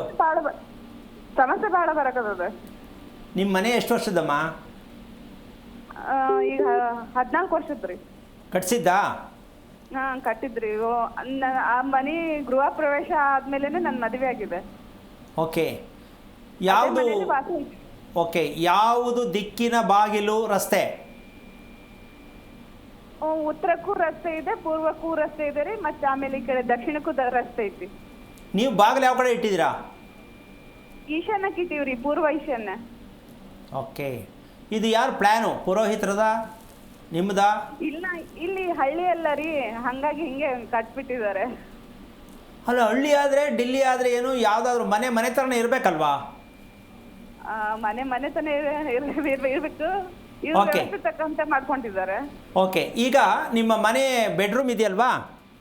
ಹಾಂ, ಬೆಡ್ರೂಮ್ ಬಾಗಿಲಲ್ಲಿ ನಿಂತ್ಕೊಂಡ್ರೆ ಇಲ್ಲಿ ಕೇಳಿ ನಮ್ಗೆ ಬೆಡ್ರೂಮ್ ಅದು ಅಂತಿಲ್ಲ. ಒಂದು ಅಡಿಗೆ ಮನೆ ಅಂತ ಮಾಡ್ಕೊಂಡಿವಿ, ಹಿಂಗ ಮಲ್ಕೊಳಕಂತ ಮಾಡ್ಕೊಂಡಿವಿ. 2 ರೂಮ್ ಇರೋದು ನಮ್ಗೆ ಮನೆಗೆ. ಅಮ್ಮ, ನಾನು ಹೇಳ್ತಾ ಇದ್ದೀನಿ ನೋಡು, ಅಡುಗೆ ಮನೆ ಇದೆಯಲ್ವಾ? ಹಾಂ. ಅಡುಗೆ ಮನೆ ಲೈನಲ್ಲೇ ರೂಮ್ ಮಾಡಿಲ್ವಾ? ಅಡಿಗೆ ಇರೋದು 2 ರೂಮ್ ಮನೆಗೆ. ಒಂದು ನಿಮಿಷಮ್ಮ, ನಾನು ಹೇಳೋದು ಕೇಳ್ಕೊ ನೀನು. ಅಡುಗೆ ಮನೆ ಲೈನಲ್ಲೇ ಕೊನೆ ಮೂಲೆಯಲ್ಲಿ ರೂಮ್ ಇದೆಯಾ, ಖಾಲಿ ಇದೆಯಾ? ಹಾಲಲ್ಲೇ ಇಟ್ಕೊಂಡಿವಿ, ಹಂಗೆ ನಮಸ್ಕಾರ ಮಾಡ್ಕೋತೀವಿ. ಬಡತನ ಇದೆ. ಇದು ನೀವು ಕರೆಕ್ಟಾಗಿ ತಿಳ್ಕೋಬೇಕು. ಮೊದಲು ಈಶಾನ್ಯಕ್ಕೆ ಬಾಗಿಲಿಟ್ಟಾಗ, ಅಮ್ಮ ನಿನಗೆ ಈಶಾನ್ಯ ನೈಋತ್ಯ ಗೊತ್ತಾಗತ್ತಾ? ಹಾಂ, ಗೊತ್ತಾಗುತ್ತೆ ನನಗೆ. ಈಗ ಕೇಳಿಸ್ಕೊ, ಈಶಾನ್ಯಕ್ಕೆ ಬಾಗಿಲಿಟ್ಟಿದ್ದೀರಾ, ಹಾಂ. ನೈಋತ್ಯಕ್ಕೆ ಜಾಗ ಖಾಲಿ ಇದೆ ಅಥವಾ ಇಲ್ಲ? ಎರಡರಲ್ಲಿ ಯಾವ್ದು ಹೇಳು? ಜಾಗ ಖಾಲಿ ಇದೆ ಹಿಂದ್ಗಡೆ. ಆ ಜಾಗ ಖಾಲಿ ಇರೋದೇನೆ ಕೊಲೆ ನಡಿಬೋದು, ದೊಣ್ಣೆ ತಗೊಂಬಂದು ಒಳಗಡೆ ಹೊಡಿಬೋದು. ನಿಮ್ಗೆ ಯಾರು ಈ ಹುಚ್ಚು ಮನೆ ಕಟ್ಟು ಅಂತ ಹೇಳಿದ್ದು? ಏನಮ್ಮ, ಯಾರು ಈ ಹುಚ್ಚುತನ ಕೊಟ್ಟಿದ್ದು? ಅವರು ಹಿಂಗೆ ಹಳ್ಳಿ ಲೆಕ್ಕಕ್ಕೆ ಹಂಗೆ ಕಟ್ಕೊಂಡ್ಬಿಟ್ಟಾರಿ. ಆಮೇಲೆ ಹಿಂದೆ ರೀ, ಅದು ನೈಋತ್ಯಕ್ಕೆ ಇರೋದು ಒಂದು ಇದೇನಂತಾರ, ಹುತ್ತ ಬೆಳ್ಕೊಂಡಿದೆ ರೀ. ಸರಿಮ್ಮ, ನೀವು ಈ ಮನೆ ಕಟ್ಟಬೇಕಾದ್ರೆ ಇದು ಪ್ಲ್ಯಾನ್ ಅಂತಾರ, ಇದು ಹೆಂಗೆ ಲೆಕ್ಕ? ಈಶಾನ್ಯಕ್ಕೆ ಬಾಗಿಲಿಡಬೇಕು ಅಂತ ಯಾರು ಹೇಳಿದ್ದು? ಪೂರ್ವ ಈಶಾನ್ಯಕ್ಕೆ ಇಟ್ಟಾರ್ರಿ. ಪೂರ್ವ ಈಶಾನ್ಯಕ್ಕಾರು ಇಡಿ, ಉತ್ತರ ಈಶಾನ್ಯಕ್ಕೆ ಇಡಿ. ಈಶಾನ್ಯಕ್ಕೆ ಬಾಗಿಲು ಇಡ್ಬಹುದಾ? ಇಟ್ರ ಮನೆ ಏನಾಗತ್ತೆ? ಮಾಟ ಮಂತ್ರದ ಮನೆ ಆಗತ್ತೆ. ಈಗ ಇಂಜಿನಿಯರ್ ಗೊತ್ತಿರೋದು ಈಶಾನ್ಯಕ್ಕೆ ಬಾಗಿಲು ಒಳ್ಳೆಯದು. ಇಂಜಿನಿಯರ್ಗೂ ಆಗಲಿ, ಕೆಲಸದವ್ರಿಗೆ ಆಗಲಿ, ಪುರೋಹಿತರಿಗಾಗಲಿ, ಪುಸ್ತಕ ಬರೆಯೋನಿಗೆ ಆಗಲಿ, ತಲೆಕೆಟ್ಟು ಎಲ್ಲರಿಗೂ ಈಶಾನ್ಯ ಶುಭ ಅಂತ ಅಂದ್ಕೊಂಡು ಮನೆಯನ್ನು ಕಟ್ಟುತ್ತಿದ್ದಾರೆ, ಹೇಳುತ್ತಿದ್ದಾರೆ. ಅರ್ಥ ಆಯ್ತಮ್ಮ? ನಿಮ್ಮ ಬಾಗಿಲಲ್ಲಿ ನಿಂತ್ಕೊಂಡು ಒಳಗಡೆ ಹೋದಾಗ ಇಂಟು ಮಾರ್ಕ್ ನಡಿಗೆ ಬರುತ್ತೆ, ಸ್ವಲ್ಪ ಯೋಚನೆ ಮಾಡು. Into mark? ನೀವು ನಡೆಯತ್ತಂತ ನಡಿಗೆ ಇದೆಯಲ್ಲಮ್ಮ, ಬಾಗಿಲಿಂದ ಒಳಗಡೆ ಎಂಟ್ರಿ ಆಗ್ತಿರಲ್ಲ. ನಮ್ಗೆ 2 ರೂಮಿಂದ್ರಿ ಬಾಗಿಲು ಸೀದಾನೆ ಐತ್ರಿ, ಈಶಾನ್ಯಕ್ಕೆ ಐತ್ರಿ 2 ರೂಮಿಂದು. ಅಮ್ಮ, ಈಶಾನ್ಯಕ್ಕೆ ಬಾಗಿಲು ತಪ್ಪು ಅಂದರೆ ಐತೆ ಅಂತ ಅದನ್ನೇ ಹೇಳ್ತಿದ್ಯಾ ನೀನು? ಈಶಾನ್ಯಕ್ಕೆ ಬಾಗಿಲಿಟ್ರೆ ನಡಿಗೆ ಹೆಂಗೆ ಬರುತ್ತೆ? ಕ್ರಾಸಾಗಿ ಬರುತ್ತೆ. ಹಾಂ, ಹೌದ್ರಿ. ಈಗ ಹಾವು ನಡಿಗೆ ಇಂಟು ಮಾರ್ಕ್ ಗೊತ್ತಾ ನಿಂಗೆ? ಇಂಟು ಮಾರ್ಕು ಪ್ಲಸ್ ಗೊತ್ತಾ? ಹೌದ್ರಿ. ಈಗ ನೀನು ಮನೆ ಒಳಗಡೆ ನಿಂತ್ಕೊಂಡು ಅಡುಗೆ ಮನೆಯಿಂದ ಈ ಕಡೆ ವಾಯುವಿಕೆ ನೋಡು, ಇಂಟು ಮಾರ್ಕ್ ಬರುತ್ತೆ ನಡ್ಕೊಂಡು ಹೋಗೋದು. ಹಾ ಹೌದ್ರಿ. ಈ ಕಡೆ ಈಶಾನ್ಯ ಭಾಗದಿಂದ ನೈಋತ್ಯಕ್ಕೆ ನಡ್ಕೊಂಡು ಹೋಗೋ ಇಂಟು ಮಾರ್ಕ್ ಬರುತ್ತೆ. ಹೌದ್ರಿ. ಈಗ ಮನೇಲಿ ಪ್ಲಸ್ ಇರಬೇಕಾ ಇಂಟು ಇರಬೇಕಾ? ಪ್ಲಸ್ ಇರ್ಬೇಕ್ರಿ. ಈಗಲೇ ಕಳಮ್ಮ ಈ ಮನೆ ಮಾಡಿ ಗೃಹಪ್ರವೇಶ ಮಾಡಿ ನಿನ್ನ ಮದುವೆ ಮಾಡ್ಕೊಂಡು ಬಂದವ ನೆನ್ನೆ ಹೇಳಿದೆ. ನಿಧಾನವಾಗಿ ಬಡತನ ಕೊಡುವ ಮನೆ ಯಾವುದು ಅಂದರೆ ಇದೇನೇ. ಇದ್ದದ್ದೆಲ್ಲ ಕಳ್ಕೊಳ್ಳೋದು, ನೆಮ್ಮದಿಯೆಲ್ಲ ಹಾಳು ಮಾಡ್ಕೊಳ್ಳೋದು, ಮನೆ ತುಂಬ ಇರ್ತಕ್ಕಂಥದ್ದೆಲ್ಲ ನಿಷ್ಠುರವಾಗಿ ನಡ್ಕೊಳ್ಳೋದು, ಒಬ್ರು ಕಂಡ್ರೆ ಒಬ್ರಿಗೆ ಆಗಲ್ಲ, ಪಕ್ಕದ ಮನೆಯವ್ರು ಕಂಡ್ರೂ ಆಗಲ್ಲ. ಏನಾರು ಮಾಡಿ ನಿಮ್ಮ ಮನೆ ಒಳಗಡೆ ನಿಂಬೆಹಣ್ಣು ಇಸಿಬೇಕು, ಇಲ್ಲ ನಿಂಬೆಹಣ್ಣು ತಂದು ಮಂತ್ರಿಸಿ ನಿಮ್ಮ ಮನೆ ಬಾಗ್ಲಲ್ಲಿ ಹಾಕಬೇಕು. ಅಮಾವಾಸ್ಯೆ ದಿನ ಒಂದು ನಿಂಬೆಹಣ್ಣಿಗೆ ಅರಿಶಿನ ಕುಂಕುಮ ಹಚ್ಬಿಟ್ಟು ನಿಮ್ಮ ಮನೆ ಮೇಲೆ ಎಸಿಬೇಕು. ಈ ಥರ ಪ್ರತಿಯೊಬ್ಬರಿಗೂ ಅನಿಸುತ್ತೆ ಈ ಮನೆಗೆ ಏನಾದ್ರು ತೊಂದರೆ ಕೊಡಬೇಕು, ಈ ಮನೆ ಕಳ್ತನ ಮಾಡಬೇಕು, ಈ ಮನೇಲಿರೋ ಜನನ ಏನಾರು ಹಿಂಸೆ ಕೊಡಬೇಕು, ಅಥವಾ ಎಷ್ಟು ವಯಸ್ಸಾಗಿರೋ ಹೆಂಗಸನ್ನ ಏನಾರು ಕೇಣಿಕಿ ಏನಾದ್ರು ಪ್ರಯತ್ನ ಮಾಡೋಕ್ಕೂ ಹೊರಡಬೇಕು ಅಂತ ಕಿತ್ತೋಗಿರೋ ಮನೆ ಕಟ್ಟಿಬಿಟ್ಟು ಯಾವ ಪ್ರಯೋಜನಮ್ಮ ಇದು? ತಾಯಿ ಹೇಳು. ಈಗ ಇದನ್ನು ನೀನು ತಿಳ್ಕೊಂಡು ಬೇಜಾರು ಮಾಡ್ಕೊಳ್ಳೋದು, ಜೊತೆಗೀಗ ಮನೇಲಿ ಕೂತ್ಕೊಂಡು ವಿಷಯ ಹೇಳಿದ್ರೆ ಯಾರು ನಂಬಲ್ಲ. ಕಾರಣ ಮಖ ನಕ್ಷತ್ರದ ಮಗುವನ್ನು ಮಾಡ್ಕೊಂಡಿದ್ಯಾ ಅಮ್ಮ. ಇವರು ಹಿರಿಯರಿಗೂ ಏನೂ ಕೊಟ್ಟಿಲ್ಲ ಅಮ್ಮ. ಮಗಳು ಇದ್ದಾಳೆ, ಆಕಿನೂ ಮಗ ನಕ್ಷತ್ರಕ್ಕೆ ಹುಟ್ಟಿದಾಳೆ. ಅದೇನೇ ಡಬಲ್ ಸೆಂಚುರಿ. ಯಾಕೆಂದರೆ ನೀವು ಮಂಡು ಅಂತ ಗೊತ್ತಾಗಾಯ್ತು, ದೇವರು ಒಂದು ಕೊಟ್ಟ ತಿಳ್ಕೊ ಅಂತ ತಿಳ್ಕೊಳ್ಳಿಲ್ಲ, ಇನ್ನೂ ಒಂದು ಕೊಟ್ಟ. ಈಗ ನಿಮ್ಮ ಮನೇಲಿ ನಡೆಯುತ್ತೆ ಇಂಡಿಯಾ ಪಾಕಿಸ್ತಾನ ವಾರ್. ಮನೆಯೊಳಗೆ ನಡಕತ್ತದ್ರಿ ಇಂಡಿಯಾ ಪಾಕಿಸ್ತಾನ. ಅಲ್ಲಲ್ಲ, ಮನೇಲೂ ಇದೆ, ಮನೆ ಹೊರಗೂ ಇದೆ. ಹೆಂಗಮ್ಮ ಇರ್ತೀಯ ಇದರಲ್ಲಿ? ಯೋಚನೆ ಮಾಡು. ಈಗ ತಿಳ್ಕೊಂಡೆ ಅಂತ ಖುಷಿ ಆಯ್ತಾ ಬೇಜಾರಾಯ್ತಾ? ನನ್ಗೆ ಖುಷಿ ಆಯ್ತು ಬಿಡ್ರಿ, ಆದ್ರೆ ಪರಿಹಾರ ಹೆಂಗ್ ಮಾಡ್ಕೋಬೇಕು ನೋಡಿ. ಇದೆ ಕೊನೆಯಲ್ಲಿ ಬಂದು ಇಲ್ಲಿ ಇಡ್ತೀರ ಪರಿಹಾರ ಅಂದರೆ ಎಲ್ಲೋ ಇರೋ ಮನೇನ ನಾನಿಲ್ಲಿ ಕೂತ್ಕೊಂಡು ಪರಿಹಾರ ಹೇಳೋಕ್ಕಾಗತ್ತೆ ನಮ್ಮ? ತಿಳ್ಕೋಬೇಕು, ತಿಳಿಸೋಂಥ ವಿಚಾರ ತಿಳಿಸಿದ್ದೀನಿ. ನೀವು ಗಂಡ ಹೆಂಡತಿ ಡಿಸೈಡ್ ಮಾಡಿ ನಮ್ಮ ಕುಟುಂಬ ನೆಮ್ಮದಿ ಇರಬೇಕು ಅನ್ನೋದೇ ಆದರೆ ಈ ಮನೆಯನ್ನು ಹೊಡೆದಾಕ್ಬಿಡ್ಬೇಕು, ತೆಗೆದಾಕ್ಬಿಡ್ಬೇಕು ಅಲ್ಲ, ಯಾವ ರೀತಿಯನ್ನು ಬೆಳೆಸಬೇಕು ಅನ್ನೋದು ತಿಳ್ಕೊಳ್ಳೋಕೆ ಪ್ರಯತ್ನ ಮಾಡಿ. ನೆಮ್ಮದಿನೂ ಇರುತ್ತೆ. ಜೊತೆಗೆ ನೀವು ಏನೇನು ಮಾಡಬೇಕಿತ್ತು ಅದನ್ನು ಮಾಡೋದನ್ನು ತಿಳ್ಕೊಳ್ಳಿ. ಎಲ್ಲವೂ ಸಮಾಪ್ತಿಯಾಗಿ ಚೆನ್ನಾಗಿರ್ಬೋದು, ನೆಮ್ಮದಿಯಾಗಿರ್ಬೋದು. ಯಾಕೆಂದರೆ ನೀವು ಹಿಂಗೆ ಎಳ್ಕೊಂಡು ಹೋಗ್ತಿದ್ರೆ ಇದು ಜಾಸ್ತಿ ಆಗ್ತಾ ಹೋದರೆ ಮಕ್ಕಳ ತಲೆ ಮೇಲೂ ಕೂಡ ನೀವು ಕಲ್ಲಾಕ್ದಂಗೆ ಆಗುತ್ತೆ. ಅವಕಾಶ ಮಾಡ್ಕೋಬೇಡಿ. ಎಲ್ಲರೂ ಚೆನ್ನಾಗಿರಿ, ತಿಳ್ಕೊಳ್ಳೋಕೆ ಪ್ರಯತ್ನ ಮಾಡಿ. ಒಳ್ಳೆಯದಾಗಲಿ. ಓಕೆ, ಧನ್ಯವಾದಗಳು ಅಕ್ಕ ಮಹಾದೇವಿ ಕರೆ ಮಾಡಿದ್ದಕ್ಕಾಗಿ. ಇದೀಗ ದಾವಣಗೆರೆಯಿಂದ ಭೀಮಪ್ಪ ಅಂತ ಹೇಳಿ ಕಾಲರ್ ಇದ್ದಾರೆ. ನಮಸ್ಕಾರ ಭೀಮಪ್ಪ. ಬುದ್ಧಿ ನಮಸ್ಕಾರ. ಬುದ್ಧಿ ಯಾರ ಬಗ್ಗೆ ಕೇಳಬೇಕಾಗಿತ್ತು? ಬುದ್ಧಿ ನನ್ನ ಬಗ್ಗೆ ಕೇಳಕ್ಕಿತ್ತಮ್ಮ, ಗುರುಗಳು ಮಾತಾಡ್ಬೇಕು. ಸರಿ, ನಿಮ್ಮ ನಕ್ಷತ್ರವನ್ನ ತಿಳಿಸಿ. ನನ್ನ ಮೂಲ ನಕ್ಷತ್ರಮ್ಮ ಭೀಮಪ್ಪ ಅಂತ. ಓಕೆ, ಗುರುಗಳಿದ್ದಾರೆ. ಈಗ ನಿಮ್ಮ ಪ್ರಶ್ನೆ. ಹಲೋ, ನಮಸ್ತೆ ಗುರುಗಳೇ. ನಾರಾಯಣ. ಎಷ್ಟು ವಯಸ್ಸು ತಮಗೆ? ನನಗೆ 62 ವಯಸ್ಸು ಬುದ್ಧಿ. ತುಂಬ ಜೀವನದಲ್ಲಿ ಖುಷಿಯಾಗಿದ್ರಾ? ಇಲ್ಲ ಬುದ್ಧಿ, ತುಂಬಾ ಕಷ್ಟನ ನಾವು ಅನುಭವಿಸಿ ಬುದ್ಧಿ. ಮಕ್ಕಳೆಷ್ಟು? ಮಕ್ಕಳು 3 ಜನ ಬುದ್ಧಿ. ಮನೆ ಎಷ್ಟು ವರ್ಷದ್ದು? ಮನೆ ಕೆಲ ಒಂದು 25 ವರ್ಷ ಬುದ್ಧಿ. ಹೊಸ ಮನೆ ಕಟ್ಟಕ್ಕ ಆಗಂಗಿಲ್ಲ, ಪೂರ್ತಿ ಹಿಂಗೆಲ್ಲ ಹಂಗೈತ್ ಬುದ್ಧಿ. ಊರಾಗ ಅರ್ಧಕ್ಕೆ ನಿಲ್ತೈತಾ? ದಾವಣಗೆರೆಯಲ್ಲಿ ಬಾಡಿಗೆ ಮನೆ ಇದನ್ನ ಬುದ್ಧಿ. ಸರಿ, ಮನೆ ಯಾಕೆ ನಿಲ್ತು? ಮನೆ ಬುದ್ಧಿ ನನಗೆ ಗೊತ್ತಾಗ್ತಿಲ್ಲ ಬುದ್ಧಿ. ಏನೇ ಪ್ರಯತ್ನ ಮಾಡಿದ್ರೆ ಮುಕ್ತ ಆಗ್ತಿಲ್ಲ ಬುದ್ಧಿ. ಮನೆ ದಕ್ಷಿಣಕ್ಕೆ ಬಾಗಿಲಿದೆ, ರಸ್ತೆನೇ ದಕ್ಷಿಣಕ್ಕೆ ಐತಿ ಬುದ್ಧಿ. ಓಕೆ, ಅಲ್ಲಿ ನಾಯಿ ಹಾವು ಎರಡರಲ್ಲಿ ಯಾವುದು ಜಾಸ್ತಿ ಕಾಟ? ಬುದ್ಧಿ ನಾನು ಮದುವೆಗಿಂತ ಮುಂಚೆ ನನ್ನ ಚಾಪೇಟೆಯಲ್ಲಿ ಒಂದು ಸಣ್ಣ ನಾಗರ ಬುದ್ಧಿ. ನಾವು 3 ಜನ ಮನೆಗಿದ್ವಿ ಚಾಪೇಟೆಯಲ್ಲಿ. ರಾತ್ರಿ ಮಲ್ಕಂದಾಗ ಬಂದಿದ್ವಿ. ಅವ್ನು ನಮ್ಮ ಚಿಕ್ಕಪ್ಪನ ಮಗ ಹೊಡೆದು ಅದನ್ನ ಸಾಯಿಸ್ಬಿಟ್ಟ. ಓಕೆ, ಈಗ ಮನೆ ಕಟ್ಟಕ್ಕೆ ಶುರು ಮಾಡಿದ ಮೇಲೆ 26 ವರ್ಷ ಆಯ್ತು ಈಗ. ಅದಾಯ್ತು. ಈಗ ಈ ಮನೆ ಕಟ್ಟಕ್ಕೆ ಶುರು ಮಾಡಿದ್ಮೇಲೆ ಹಾವು ಯಾವಾಗ ಅಲ್ಲಿ ಕಾಣಿಸ್ತು? ಇಲ್ಲ ಬುದ್ಧಿ, ಬಂದಿಲ್ಲ ಬುದ್ಧಿ. ಓಕೆ, ನಾಯಿ ಬಂದು ಮಲ್ಕೊಳ್ತಕ್ಕಂಥದ್ದು? ಇಲ್ಲ ಬುದ್ಧಿ. ಓಕೆ, ಈಗ ಮನೆ ಅಳತೆ 38 ಬುದ್ಧಿ. ಯಾವ ಕಡೆಗೆ 38? ಉತ್ತರ ದಕ್ಷಿಣ. ಓಕೆ, ಇದು ನಿಮ್ಮದೇ ಪ್ಲಾನಾ? ಪಂಚಾಂಗ ಕೇಳಿದ್ರ, ಶಾಸ್ತ್ರ ಕೇಳಿದ್ರ, ಯಾರು? ಇಲ್ಲ ಬುದ್ಧಿ, ನಮ್ದೇ ಜಾಗ ಅಲ್ಲ ಬುದ್ಧಿ. ಗೌರ್ಮೆಂಟ್ ಕೊಟ್ಟಿದ್ದ ಜಾಗ ಬುದ್ಧಿ. ನಮ್ಮ ಮನೆಗೆ ಜನತಾ ಮನೆ ಇತ್ತು, ಅದಕ್ಕೆ ನಾನು ಈಗ ಸ್ವಲ್ಪ ಕಟ್ಸಿ ಬುದ್ಧಿ. ಅದನ್ನ ಇಂಜಿನಿಯರ್ ಕರ್ಕೊಂಡು ಅವ್ರ ಇಂಜಿನಿಯರ್ ಪ್ಲಾನ್ ಮಾಡಿಕೊಟ್ರೆ ನಾನು ಕಟ್ಬಿಡ್ ಬುದ್ಧಿ. ಈಗ ಹೆಚ್ಚು ಕಮ್ಮಿ ಮನೆ ಮುಗಿದೆ ಮುಕ್ತಾಯ ಆಗಂಗಿಲ್ಲ ಬುದ್ಧಿ. ಇನ್ನು 25 ವರ್ಷ ಆದ್ರೂ ಮುಗಿಂಗಿಲ್ಲ ಬುದ್ಧಿ. ಹೆಂಗೆ ತೊಂದ್ರೆ. ಒಂದ್ ನಿಮಿಷ. ನೀವು ವಾಸ ಮಾಡೋ ಮನೆ ಎಷ್ಟು ವರ್ಷದ್ದು? ಈಗ ಇಲ್ಲಿ ದಾವಣಗೆರೆ ಬುದ್ಧಿ 2 ವರ್ಷ. 2 ವರ್ಷ. ಅದಕ್ಕೆ ಮುಂಚೆ ಎಲ್ಲಿದ್ರಿ? ಎಲ್ಲ ಬಾಡಿಗೆ ಮನೆ ಬುದ್ಧಿ ಬೇರೆ ಬೇರೆ ಕಡೆ 2 ವರ್ಷ 3 ವರ್ಷ ಇದ್ದ ಬುದ್ಧಿ, ಮತ್ತೆ ಬೇರೆ ಕಡೆ ಈಗ ಬಾಡಿಗೆ ಮನೆ ಬುದ್ಧಿ ಹಂಗೆ ನೀರಿನ ಸಮಸ್ಯೆ ಅಂತ ಬರ್ತಿದ್ವಿ. ಓಕೆ, ನೀವು ಇರ್ತಕ್ಕಂಥ ಮನೆಯಲ್ಲಿ ಅರಳಿ ಸಸಿ ಹುಟ್ಟಿದ್ದನ್ನ ನೋಡಿದ್ದು ಯಾವಾಗ? ಏನ್ ಬುದ್ಧಿ? ಅರಳಿ ಸಸಿ ಹುಟ್ಟಿದ್ದು ನೀವಿರೋ ಮನೆಯಲ್ಲಿ ಅರಳಿ ಸಸಿ ಹುಟ್ಟಿದ್ದು ನೋಡಿದ್ರಾ ಅಂತ? ಇಲ್ಲ ಬುದ್ಧಿ. ಓಕೆ, ನೀವೇನು ಮಾಡೋದು ವೃತ್ತಿ? ನಾನು ಟೀಚರ್ ಆಗಿದ್ದೆ ಬುದ್ಧಿ, ಮೇಸ್ತ್ರಿ ರಿಟೈರ್ಡ್ ಈಗ. ಓಕೆ, ಎಷ್ಟು ಜನ ಒಟ್ಟು ಮಕ್ಕಳು ಹೇಳಿ ನೀವು? ನನಗೆ 3 ಜನ ಬುದ್ಧಿ. ಮೊದಲನೇ ಮಗ ಗಂಡು, 2 ಹೆಣ್ಣು ಬುದ್ಧಿ. ಮೊದಲನೇ ಮಗನ ನಕ್ಷತ್ರ ಏನು?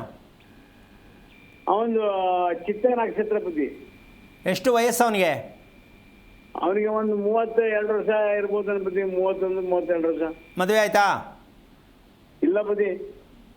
ಮದುವೆ ಬೇಡ ಅಂತ ತಂಗಿಯರ ಮದುವೆ ಮಾಡ್ದಾಗ ನಾನು ಮದುವೆಗಲ್ಲ ಅಂತ ಅಂತಾರೆ ಬುದ್ಧಿ. ತಂಗಿರ ಮದುವೆ ಆಯ್ತಾ? ಇನ್ನು ತಂಗಿ ಓದ್ತಾ ಬುದ್ಧಿ, MD. 2ನೇ ತಂಗಿ, 3ನೇ ತಂಗಿ ಆಕಿನೂ BE ಕಂಪ್ಲೀಟ್ ಮಾಡ್ದ ಬುದ್ಧಿ, ಮನೆಗದವ. ಆಕಿನೂ ಕೋರ್ಸ್ ಮುಗಿಸ್ಕೊಂಡು ಡಿಗ್ರಿ ಮುಗಿಸ್ಕೊಂಡು ಬುದ್ಧಿ, ಮನೆಗದವ. ಅಲ್ಲ, ನೀವು ಸ್ವಲ್ಪ ಯೋಚನೆ ಮಾಡಿ. ಮದುವೆ ವಯಸ್ಸಿಗೆ ಬಂದು ಮಕ್ಕಳು ಮಾಡ್ಕೊಂಡು ಮನೆಗೆ ಕೈ ಹಾಕಿದಿರಲ್ಲ, ಇದು ಎಷ್ಟು ಮಟ್ಟಕ್ಕೆ ಸರಿ? ಒಂದು. ಎರಡನೇದಾಗಿ ನಿಮ್ಮ ನಕ್ಷತ್ರ, ನೀವು ಹುಟ್ಟಿರ್ತಕ್ಕಂಥ ನಕ್ಷತ್ರಕ್ಕೆ ಮತ್ತು ನಿಮ್ಮ ಮಗ ಹುಟ್ಟಿರ್ತಕ್ಕಂಥ ನಕ್ಷತ್ರಕ್ಕೆ ಮನೆಗೇನಾದ್ರು ಕೈ ಹಾಕಿದ್ರೆ ಯಾರಿಗಾರು ಹಾರ್ಟ್ ಅಟ್ಯಾಕ್ ಆಗ್ತಕ್ಕಂಥದ್ದು, ಉಸಿರಾಟಕ್ಕೆ ಸಂಬಂಧಪಟ್ಟಂಥ ಸಮಸ್ಯೆಯಲ್ಲಿ ಸಿಕ್ಕಾಕೊಳ್ತಕ್ಕಂಥದ್ದು, ಸಾಲಕ್ಕೆ ಸಿಕ್ಕಾಕೊಳ್ತಕ್ಕಂಥದ್ದು, ಇದು ನಿಮ್ಮ ಕುಟುಂಬದಲ್ಲಿರ್ತಕ್ಕಂಥ ಒಂದು ದೊಡ್ಡ ಬಾಂಬ್. ಇದು ಕೇಳಿಸ್ತಾ ನಾನು ಹೇಳಿದ್ದು? ಯಾಕೆ ಮಾಡಿದ್ರಿ ಈ ಕೆಲಸನ? ನಾವು ಮನೆ ಕಟ್ಟಬೇಕಾ ಕಟ್ಟಬಾರ್ದು ಅಂತ ತಿಳ್ಕೊಬೇಕಿತ್ತ? ಅದು ಅಲ್ಲದೆ ಚಿಕ್ಕ ವಯಸ್ಸಿನ ಮಕ್ಕಳಿದ್ದಾಗ ಇದೆಲ್ಲ ಪ್ರಯತ್ನ ಮಾಡಬೇಕು. ವಯಸ್ಸಿಗೆ ಮಕ್ಕಳು ಬಂದಾಗ ಮನೆ ಕಟ್ಟಕ್ಕೆ ಹೋದರೆ ಮದುವೆ ಮಾಡೋದಾ ಮನೆ ಕಟ್ಟೋದಾ? ಈ ಸಮಸ್ಯೆಯನ್ನು ದೇವ್ರು ಕೊಟ್ಟಿದ್ದ, ನೀವೇ ಮಾಡ್ಕೊಂಡಿದ್ದ? ಇದು ಬುದ್ಧಿ ನಾವೇ ಮಾಡ್ಕೊಂಡ್ರೆ ಬುದ್ಧಿ. ನಾನು ಚಿಕ್ಕ ವಯಸ್ಸಿದ್ದಾಗಲೇ ಮನೆ ಸ್ಟಾರ್ಟ್ ಮಾಡಿದ ಬುದ್ಧಿ. ಅದು ಆಗಲ್ಲ, ಅದು ಆಗಲ್ಲ ಬುದ್ಧಿ. ಈಗ ಅದೇನಿದ್ರು ಕೂಡ ಆ ಮನೇಲಿ ನಾನು ಹೇಳ್ದಂಗೆ ಯಾರು ಇಸ್ಪಿಟ್ಟಾಡೋಕ್ಕೋ ಅಥವಾ ಎಣ್ಣೆ ಗಿಣ್ಣೆ ಕುಡಿಯೋಕ್ಕೋ ಅಥವಾ ಏನಾದ್ರು ಬೇರೆ ಬೇರೆ ಅನೈತಿಕವಾದ ವಿಚಾರಗಳು ನಡೆಯೋಕ್ಕೋ ಆ ಮನೇನ ರೆಡಿ ಮಾಡಿ ಬಿಟ್ಟಿದ್ದೀರಾ ಅಷ್ಟೇ. ಮನೆ ಪೂರ್ತಿ ಆಗಲ್ಲ. ಕೊನೆಗೆ ಯಾರಾದರೂ ಬಂದು ಪೊಲೀಸ್ನವ್ರು ಬಂದು ಈ ಮನೆ ಯಾರದ್ದು, ಇಲ್ಲೇನೋ ಕೊಲೆ ಆಯ್ತಂತೆ, ಯಾರೋ ಹೊಡೆದಾಡಿದ್ರಂತೆ ಅಂತ ಬಂದಾಗ ನೀವು ಸ್ಟೇಷನ್ಗೆ ಹೋಗ್ಬೇಕಾಗತ್ತೆ. ಮೊದಲು ಇದನ್ನು ಸರಿಯಾಗಿ ತಿಳ್ಕೊಳ್ಳಿ. ಮಕ್ಕಳನ್ನ ಮದುವೆ ಮಾಡ್ತಕ್ಕಂಥದ್ದಕ್ಕೆ ಪ್ರಾಧಾನ್ಯತೆ ಕೊಡಿ. ಎಲ್ಲದಕ್ಕಿಂತ ಹೆಚ್ಚಾಗಿ ಮೂಲಾ ನಕ್ಷತ್ರಕ್ಕೆ ನಾನು ಹುಟ್ಟಿದ್ದು ಏನಕ್ಕೆ ಅಂತ ನೀವು ತಿಳ್ಕೋಬೇಕು. ಒಂದು ನಿಮಿಷ. ಎರಡನೇದು, ಚಿತ್ತಾ ನಕ್ಷತ್ರದ ಮಗ ನನಗೆ ಹುಟ್ಟಿದ್ದಾನೆ ಅಂತಂದರೆ ಅದಕ್ಕೇನು ಮಾಡಬೇಕು, ಅವನ ಜೀವನ ಏನಾಗತ್ತೆ ಅಂತಕ್ಕಂಥ ತಿಳ್ಕೋಬೇಕು. ಇದನ್ನು ತಿಳ್ಕೊಂಡ್ರೆ ನಿಮ್ಮ ಮನೆ ವಿಚಾರ ಎಲ್ಲ ಗೊತ್ತಾಗತ್ತೆ. ಅದಕ್ಕೋಸ್ಕರವಾಗಿ ನಿಮಗೆ ದಕ್ಷಿಣದ ನಿವೇಶನೇ ಸಿಕ್ಕಿರೋದು. ತಿಳ್ಕೊಳ್ಳೋಕೆ ಪ್ರಯತ್ನ ಮಾಡಿ, ಯೋಚನೆ ಮಾಡಬೇಡಿ. ಒಳ್ಳೆಯದಾಗಲಿ. ಓಕೆ, ಧನ್ಯವಾದಗಳು ಭೀಮಪ್ಪ ಕರೆ ಮಾಡಿದ್ದಕ್ಕಾಗಿ. ಮಕ್ಕಳಲ್ಲಿ ಬೊಜ್ಜಿನ ಸಮಸ್ಯೆ ಉಂಟಾಗ್ತಾ ಇರೋದು ಯಾಕೆ ಅಂತ ಹೇಳಿ ಗುರೂಜಿ ತಿಳಿಸ್ಕೊಡ್ತಾ ಇದ್ರು. ಅದಕ್ಕೂ ಮುನ್ನ ಕಾಲರ್ ಒಬ್ರು ಇದ್ದಾರೆ, ಮಾತನಾಡ್ಬಿಡೋಣ. ಹುಣಸೂರಿನಿಂದ ಶ್ರೀಹರಿ ಅಂತ ಹೇಳಿ ಕರೆ ಮಾಡಿದ್ದಾರೆ. ನಮಸ್ಕಾರ ಶ್ರೀಹರಿ. ನಮಸ್ಕಾರ, ಧ್ವನಿ ಕೇಳಿಸ್ತಿದ್ಯಾ? Hello madam. ಓಕೆ, ಯಾರ ಬಗ್ಗೆ ಕೇಳಬೇಕಾಗಿತ್ತು ಹೇಳಿ? ಮಗಳ ಬಗ್ಗೆ ಕೇಳಬೇಕಾಗಿತ್ತು. ಓಕೆ, ನಿಮ್ಮ ಮಗಳ ನಕ್ಷತ್ರವನ್ನು ತಿಳಿಸಿ. ರೋಹಿಣಿ ನಕ್ಷತ್ರ, ವೃಷಭ ರಾಶಿ. ಓಕೆ, ಗುರುಗಳಿದ್ದಾರೆ, ನಿಮ್ಮ ಪ್ರಶ್ನೆ ಏನು ಅಂತ ಹೇಳಿ. ಹಲೋ, ನಮಸ್ಕಾರ ಗುರುಜಿ. ನಾರಾಯಣ, ಹೇಳಿಮ್ಮ, ಹೇಳಿಪ್ಪ. ನನ್ನ ಮಗಳ ಭಾರತಿ ಅಂತ, ಅವಳ ಮದುವೆ ವಿವಾಹ ಬಗ್ಗೆ ಕೇಳಬೇಕಾಗಿತ್ರಿ. ರೋಹಿಣಿ ನಕ್ಷತ್ರ, ವೃಷಭ ರಾಶಿ. ಎಷ್ಟು ವಯಸ್ಸು? 29 ರೀ. ಏನು ಮಾಡ್ತಿದ್ದಾಳೆ? ಟೀಚರ್ ಅಲ್ರಿ. ಓಕೆ, ನೀವೇನು ಮಾಡ್ತಿದ್ರಿ? ನಾವು ಒಕ್ಕಲ್ತನ ಮಾಡ್ತೀವಿ ಗುರುಜಿ. ನಿಮ್ಮನೆ ಎಷ್ಟು ವರ್ಷದ್ದು?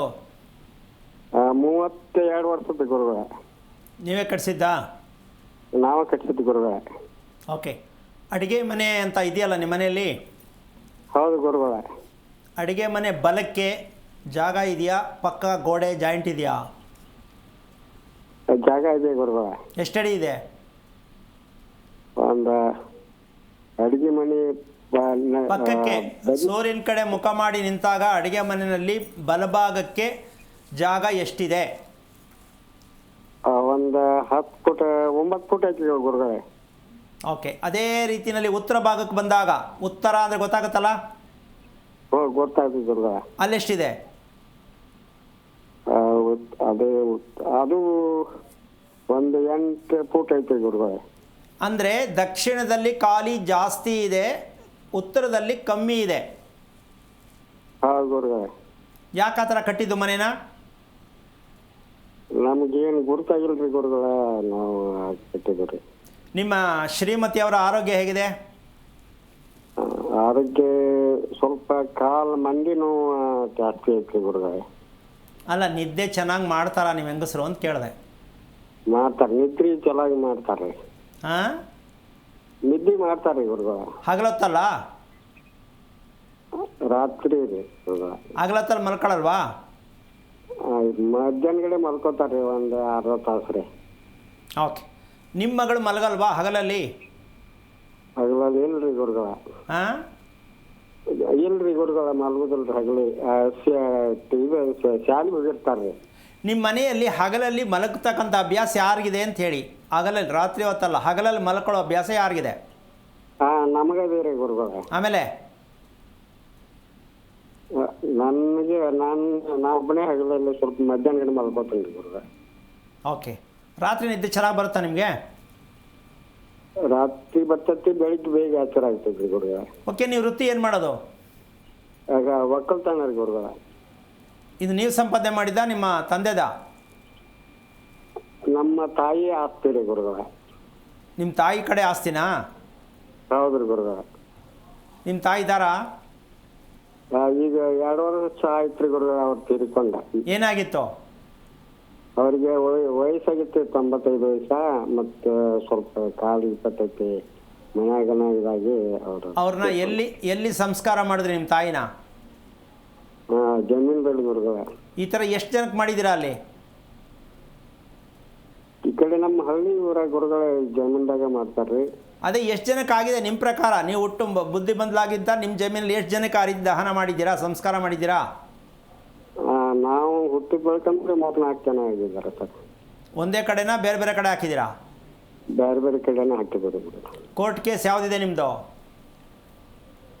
ಒಂದು ಜಮೀನು ಬಿತ್ರಿ, ಅದು ಈಗ ಒಂದು 10 ವರ್ಷದಿಂದ ಇದಾಗಿ ಹೋಗಿತ್ತು.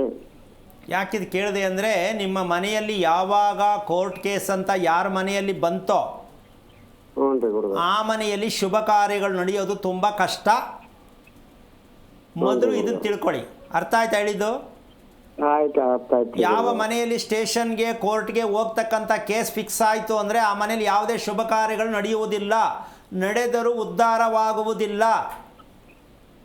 ಹೌದ್ರಿ ಗುರು. ದಿನೇ ದಿನೇ ಬಡತನ ಜಾಸ್ತಿ ಆಗಿ ಕುಟುಂಬ ಛಿದ್ರ ಆಗತ್ತೆ. ಇದೇ ಫೌಂಡೇಶನ್ ನಿಮ್ಮ ಮಗಳು ಹುಟ್ಟಿರೋದು.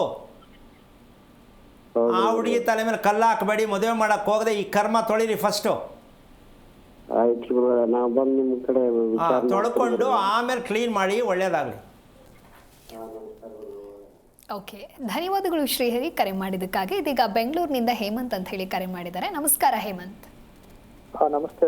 ಯಾರ ಬಗ್ಗೆ ಕೇಳಬೇಕಾಗಿತ್ತು? ನನ್ನ ಬಗ್ಗೆನೇ ಕೇಳಬೇಕಾಗಿತ್ತು. ನಿಮ್ಮ ನಕ್ಷತ್ರವನ್ನ ತಿಳಿಸಿ.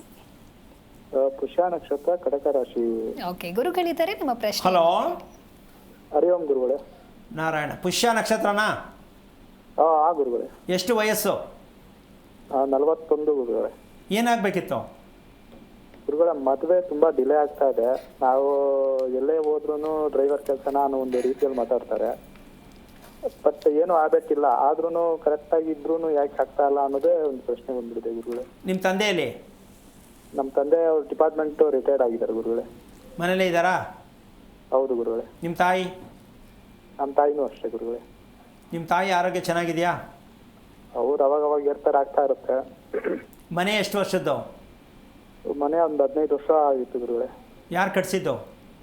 ಅದು ನಮ್ಮ ತಂದೆಯವ್ರು ನಿಲ್ಲಿಸಿ ಕಟ್ಟಿದ್ದು ಗುರುಗಳೇ. ಓಕೆ. ನಿಮ್ಮ ಮನೆಯಲ್ಲಿ ದೀಪ ಹಚ್ಚತಕ್ಕಂಥದ್ದು, ದೀಪ ಉರಿತಾ ಇರ್ತಕ್ಕಂಥದ್ದು, ದೀಪ ಹಚ್ಚೋದು ಯಾರು ಮನೆಯಲ್ಲಿ? ಮನೆಯಲ್ಲಿ ನಮ್ಮ ತಾಯಿನೂ ಹಚ್ತಾರೆ, ನಮ್ಮ ತಂದೆನೂ ಹಚ್ತಾರೆ. ನಾನು ಬೆಳಗ್ಗೆ 6:30 ಬಿಟ್ಟರೆ ಗುರುಗಳೇ, ನಾನು ಸಾಯಂಕಾಲ ಮನೆಗೆ ಹೋಗೋದೇ 9:30 ಆಗ್ಬಿಡುತ್ತೆ. ಅಲ್ಲ, ನಾನು ಹೇಳೋದು ಫಸ್ಟ್ ನಿಮ್ಮ ಮನೇಲಿ ದೀಪ ಹಚ್ಚೋರು ನಿಮ್ಮ ತಂದೆನಾ ನಿಮ್ಮ ತಾಯಿನ? ಫಸ್ಟ್ ಹಚ್ಚೋದು ನಮ್ಮ ತಾಯಿ ಹಚ್ತಿದ್ರು. ಅವ್ರು ಸ್ವಲ್ಪ ಆರೋಗ್ಯ ಸ್ವಲ್ಪ ಆ ಕಡೆ ಈ ಕಡೆ ಆದ್ರೆ ನಮ್ಮ ತಂದೆನೇ ಹಚ್ತಾರೆ ಗುರುಗಳೇ. ಎಷ್ಟೊತ್ತಿಗೆ? ಬೆಳಗ್ಗೆ ಒಂದು 8:30 9 ಗಂಟೆಗೆ ಹಚ್ತಾರೆ ಗುರುಗಳೇ. ಓಕೆ. ಮತ್ತೆ ಹಚ್ತಾರಾ? ಬೆಳಗ್ಗೆ ಹಚ್ಚಿ ಬಿಟ್ಬಿಡ್ತಾರಾ?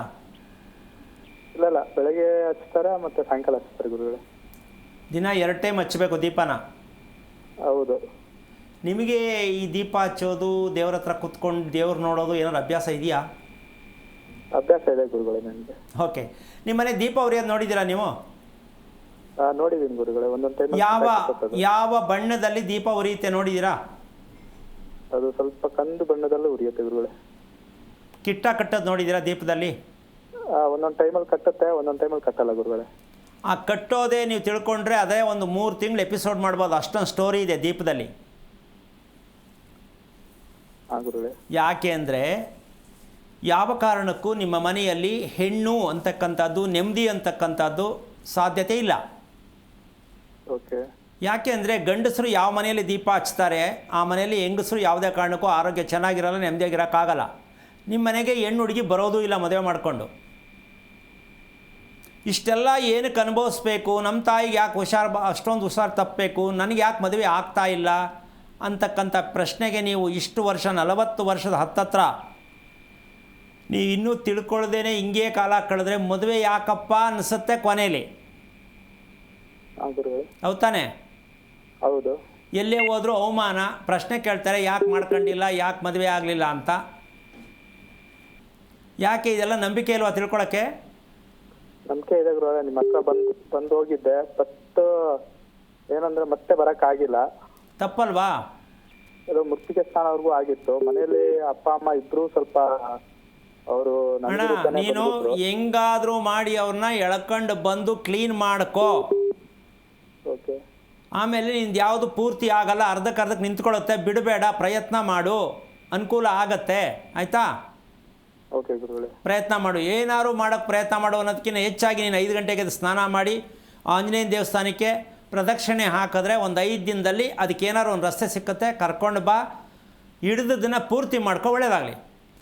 ಓಕೆ, ಧನ್ಯವಾದಗಳು ಸರ್ ಕರೆ ಮಾಡಿದ್ದಕ್ಕಾಗಿ. ಗುರುಜಿ ತಿಳಿಸ್ಕೊಡ್ತಾ ಇದ್ರಿ ಪೋಷಕರು ಸೇವಿಸುವಂಥ ಆಹಾರ ಮಕ್ಕಳ ವಿಧಿಯನ್ನು ನಿರ್ಧರಿಸುತ್ತೆ ಅಂತ ಹೇಳಿ. ಈ ಕುರಿತು ಮುಂದುವರಿಸ್ತಾ ಹೋಗೋದಾದರೆ 2ನೇ ವಿಚಾರ, ಆಹಾರ ವಿಚಾರದಲ್ಲಿ ನಾವು ತಿಳ್ಕೊಳ್ತಕ್ಕಂಥ ವಿಷಯಕ್ಕೆ ಬಂದಾದ ಮೇಲೆ 2ನೇದು,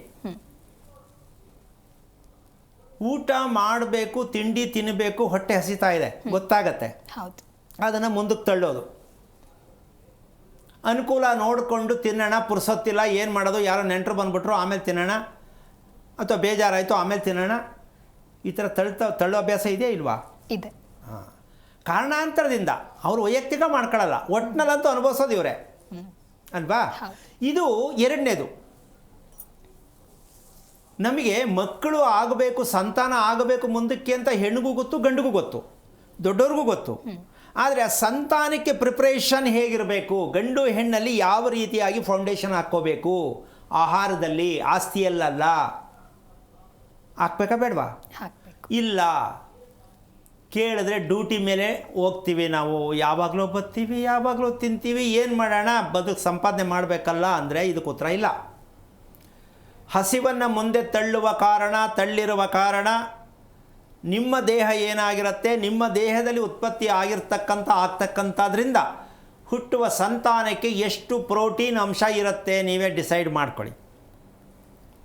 ಇನ್ನು ಈ ರೀತಿಯಾಗಿ ತಪ್ಪಿಸಿ ಊಟ ಮಾಡೋದಕ್ಕೆ ಇನ್ನೊಂದು ಪ್ರಾಬ್ಲಮ್ ಶುರುವಾಗತ್ತೆ. ಸಮಯವನ್ನು ತಪ್ಪಿಸಿ ಊಟ ಮಾಡೋದಕ್ಕೆ ಇನ್ನೊಂದು ಪ್ರಾಬ್ಲಮ್ ಶುರುವಾಗತ್ತೆ. ಕೂತು ತವೆ ತುಗುಡ್ಸೋದು, ತುಕುಡಿಕೆ. ಈಗ ಮಲ್ಕೊಳ್ಳೋಕ್ಕೂ ಆಗಲ್ಲ, ಟೈಮ್ ಇಲ್ಲ, ಕಷ್ಟಪಟ್ಟು ನಿದ್ದೆಯನ್ನು ಅವಾಯ್ಡ್ ಮಾಡಿ ಏನೋ ಮಾಡಿ ಹೆಂಗೋ ಮಾಡಿ ತಳ್ಳೋದು. ಏನಮ್ಮ ಇದು ಶಿಕ್ಷೆ? ಇಷ್ಟೊಂದು ಶಿಕ್ಷೆ ಕೊಟ್ಟಂಥ ದೇಹದಲ್ಲಿ ಉತ್ಪತ್ತಿ ಆಗ್ತಕ್ಕಂಥ ಅಂಡಾಣು ವೀರ್ಯಾಣು ಎಷ್ಟು ಕ್ವಾಲಿಟಿ ಇರುತ್ತೆ? ರೋಗದ್ದೇ ಜಳ್ಳು. ಕೆಲವು ಹಳ್ಳಿ ಕಡೆ ಹೇಳ್ತಾರೆ ಜಳ್ಳು ಬಿತ್ತನೆ ಅಂತ. ಆ ರೀತಿ ಎಲ್ಲ ಜಳ್ಳಾಗೋಗುತ್ತೆ. ಹೆಣ್ಣು ಹೌದು, ಗಂಡು ಹೌದು. ಅಲ್ಲೂ ತಾಕತ್ತಿಲ್ಲ, ಇಲ್ಲೂ ತಾಕತ್ತಿಲ್ಲ. ಮತ್ತು ಮಗು ಹೆಂಗೆ ಚೆನ್ನಾಗಿರುತ್ತೆ? ಮುಂದೆ ಆಗಬೇಕು, ಒಳ್ಳೆ ಮಗು ಬೇಕು, ಕನಸು ಸರಿ. ನೀವು ರೆಡಿಯಾಗಿದ್ದೀರಾ? ನಿಮ್ಮ ದೇಹ ರೆಡಿ ಮಾಡ್ಕೊಂಡಿದ್ದೀರಾ? ಇದಿಲ್ಲ. ಇದಕ್ಕೆಲ್ಲೂ ಪಾಠ ಪ್ರವಚನಗಳು ಇಲ್ಲವೇ ಇಲ್ಲ. ನಿಮ್ಮ ದೇಹಗಳು ಸಿದ್ಧತೆಯಾಗಿದೆಯಾ ಮದುವೆಗಾಗಿ? ಇಲ್ಲ. ನೋಡೋಕ್ಕೆ ಎತ್ತರಕ್ಕೆ ತಳ್ಳಿಗೆ ಬೆಳಗ್ಗೆ ಇರಬಹುದೇನೋ, ಸಂಬಳನೂ ತರಬಹುದೇನೋ, ಅದು ತಗೊಂಡು ಏನು ಮಾಡೋಣ ಅಲ್ವಾ? ಬೇಕು, ದುಡ್ಡು ಬೇಡ ಅಂತಲ್ಲ, ಆದರೆ ದೇಹದಲ್ಲಿ ಏನಿರಬೇಕದಿರಬೇಕಲ್ಲ. ಅದೇ ಇಲ್ಲ ಅಂದರೆ ಮುಂದಕ್ಕೇನು? ಮದುವೆ ಯಾಕೆ? ಅದೇ ಜೀವನದಲ್ಲಿ ಬೇಡದೇ ಇರತಕ್ಕಂಥ ಸಮಸ್ಯೆ ಆಗತ್ತೆ, ಈ ಮದುವೆ ಬೇಕಾ? ಸೊ ಈ ರೀತಿಯಾಗಿ ಅಳವಡಿಸ್ತಕ್ಕಂತಹ ವಿಚಾರದಲ್ಲಿ ತಂದೆ ತಾಯಿ ಹಗಲು ನಿದ್ದೆ ಮಾಡ್ತಕ್ಕಂಥದ್ದು. ಅದಕ್ಕೆ ನಾನು ಕೆಲವರು ಕೇಳ್ತೀನಿ, ಹಗಲು ನಿದ್ದೆನಾ ರಾತ್ರಿ ನಿದ್ದೆನಾ ಅಂತ. ಹಗಲು ನಿದ್ದೆ ಮಾಡಿರ್ತಕ್ಕಂಥ ತಂದೆ ತಾಯಿಗಳಿಗೆ ಹುಟ್ಟುವ ಮಕ್ಕಳು ಕಫಕ್ಕೆ ಸಂಬಂಧಪಟ್ಟಂಥ ಮಕ್ಕಳು ಹುಡ್ತಾರೆ. ಕಫ, ಹಗಲು ನಿದ್ದೆ ಯಾರು ಮಾಡ್ತಾರೆ ಅವರಿಗೆ ಕಫಕ್ಕೆ ಸಂಬಂಧಪಟ್ಟಂಥ ಮಕ್ಕಳು ಹುಡ್ತಾರೆ. ಈ ಕಫಕ್ಕೆ ಸಂಬಂಧಪಟ್ಟಂಥ ಮಕ್ಕಳೇ ಆತ್ಮಹತ್ಯೆಗೆ ಕಾರಣ ಆಗೋದು. ಯಾಕೆ ಅಂದರೆ ಉಸಿರಾಡದ ಪ್ರಕ್ರಿಯೆ ಕ್ಲಾರಿಟಿ ಆಗಿರಲ್ಲ, ಹಿಡ್ದಂಗೆ ಆಗುತ್ತೆ. ಈ ಭಾಗ ಮೇಲ್ಭಾಗ ಎದೆಯ ಭಾಗ ತೂಕ ಆದಂಗೆ ಆಗುತ್ತೆ. ಸೊ ಅದು ಏನಕ್ಕೆ ಹಿಂಗೆ ಆಗ್ತಾಯಿದೆ ಅಂತಲೇ ಗೊತ್ತಾಗಲ್ಲ. ಒಂದೊಂದು ಸಲ ತುಂಬ ಯಾವ ಮಟ್ಟಕ್ಕೆ ಹೋಗ್ಬಿಡ್ತಾರೆ, ನಾನು ಏನಾದ್ರು ಆಗ್ಬಿಡ್ತೀನ ಅನ್ನೋ ಮಟ್ಟಕ್ಕೆ ಭಯಭೀತರ ಆಗುವಂಥ ಮಟ್ಟಕ್ಕೆ ಕೊಟ್ಟೋಗ್ತಾರೆ. ಈ ಕಫ ಕ್ಲಾಟ್ ಆದರೆ ಕತೆ ಏನಾಗಬೇಕು? ಫ್ಯಾನ್ ಬೆಲ್ಟು, ಹಾರ್ಟ್ಗೆ ತುಂಬ ಕೆಲಸ ಮಾಡೋದೇ ಇದು. ಇದೇ ಕಫದಲ್ಲಿ ಸಿಕ್ಕಾಕ್ಕೊಂಡ್ರೆ ಕತೆ ಏನು? ಈಗ ಜೀವ ಸಹಿತ ಇರಬೇಕಾ ಸಾಯ್ಬೇಕಾ? ಈ ಎರಡರಲ್ಲಿ ಅವರೇ ಯೋಚನೆ ಮಾಡ್ತಾರೆ, ಯಾರ ಹತ್ರನೂ ಹೇಳಲ್ಲ. ನಾನು ಇರ್ತೀನಾ ಏನಾರು ಆಗ್ಬಿಡ್ತೀನ? ದಿನ ಹೀಗೆ ಎಷ್ಟೋ ಸಲ ಆದಾಗ ಈ ಮನುಷ್ಯ ದಿನ ಸತ್ತುಟ್ಟೋದೇ ಆಯಿತು. ಮತ್ತು ಜೀವನದಲ್ಲಿ ಹೇಗಿರ್ತಿದ್ದು? ಇದಕ್ಕೆಲ್ಲ ಕಾರಣ ಏನು? ಆಹಾರದ ಪ್ರಕ್ರಿಯೆನೇ.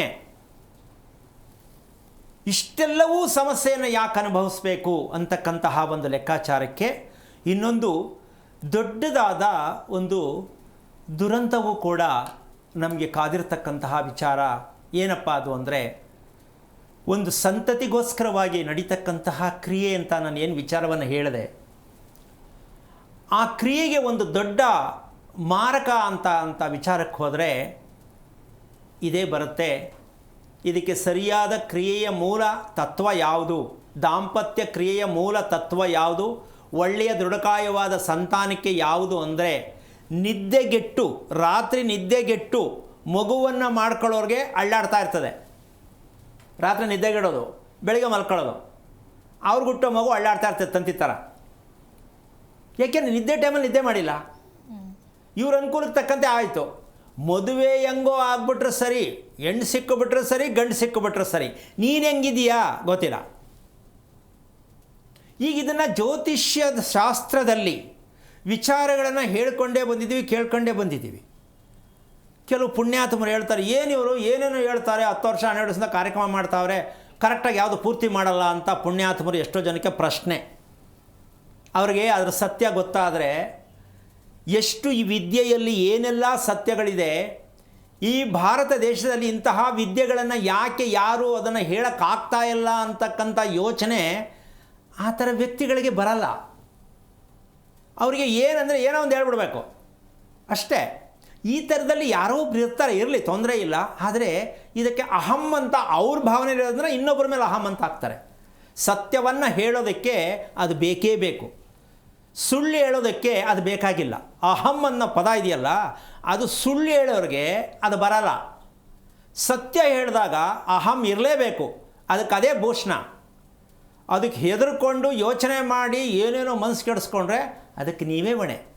ನನಗೇನೂ ಆಗಲ್ಲ, ಎಷ್ಟೋ ಹೋಗುತ್ತೆ, ಎಷ್ಟೋ ಬರುತ್ತೆ. ಆದರೆ ಒಂದು ಸತ್ಯ ತಿಳ್ಕೋಬೇಕು, ಇಷ್ಟೊಂದು ವಿಚಾರಗಳನ್ನು ಯಾರೂ ಹೇಳದೇ ಇರೋವಂಥ ವಿಚಾರಗಳನ್ನ ಹೇಳ್ತಾ ಇದ್ದಾರೆ. ನಾವು ಇದನ್ನು ಅರ್ಥ ಮಾಡ್ಕೊಂಡು ಬದುಕಬೇಕು. ಯಾಕೆ ಹೇಳ್ತಾ ಇಲ್ಲ?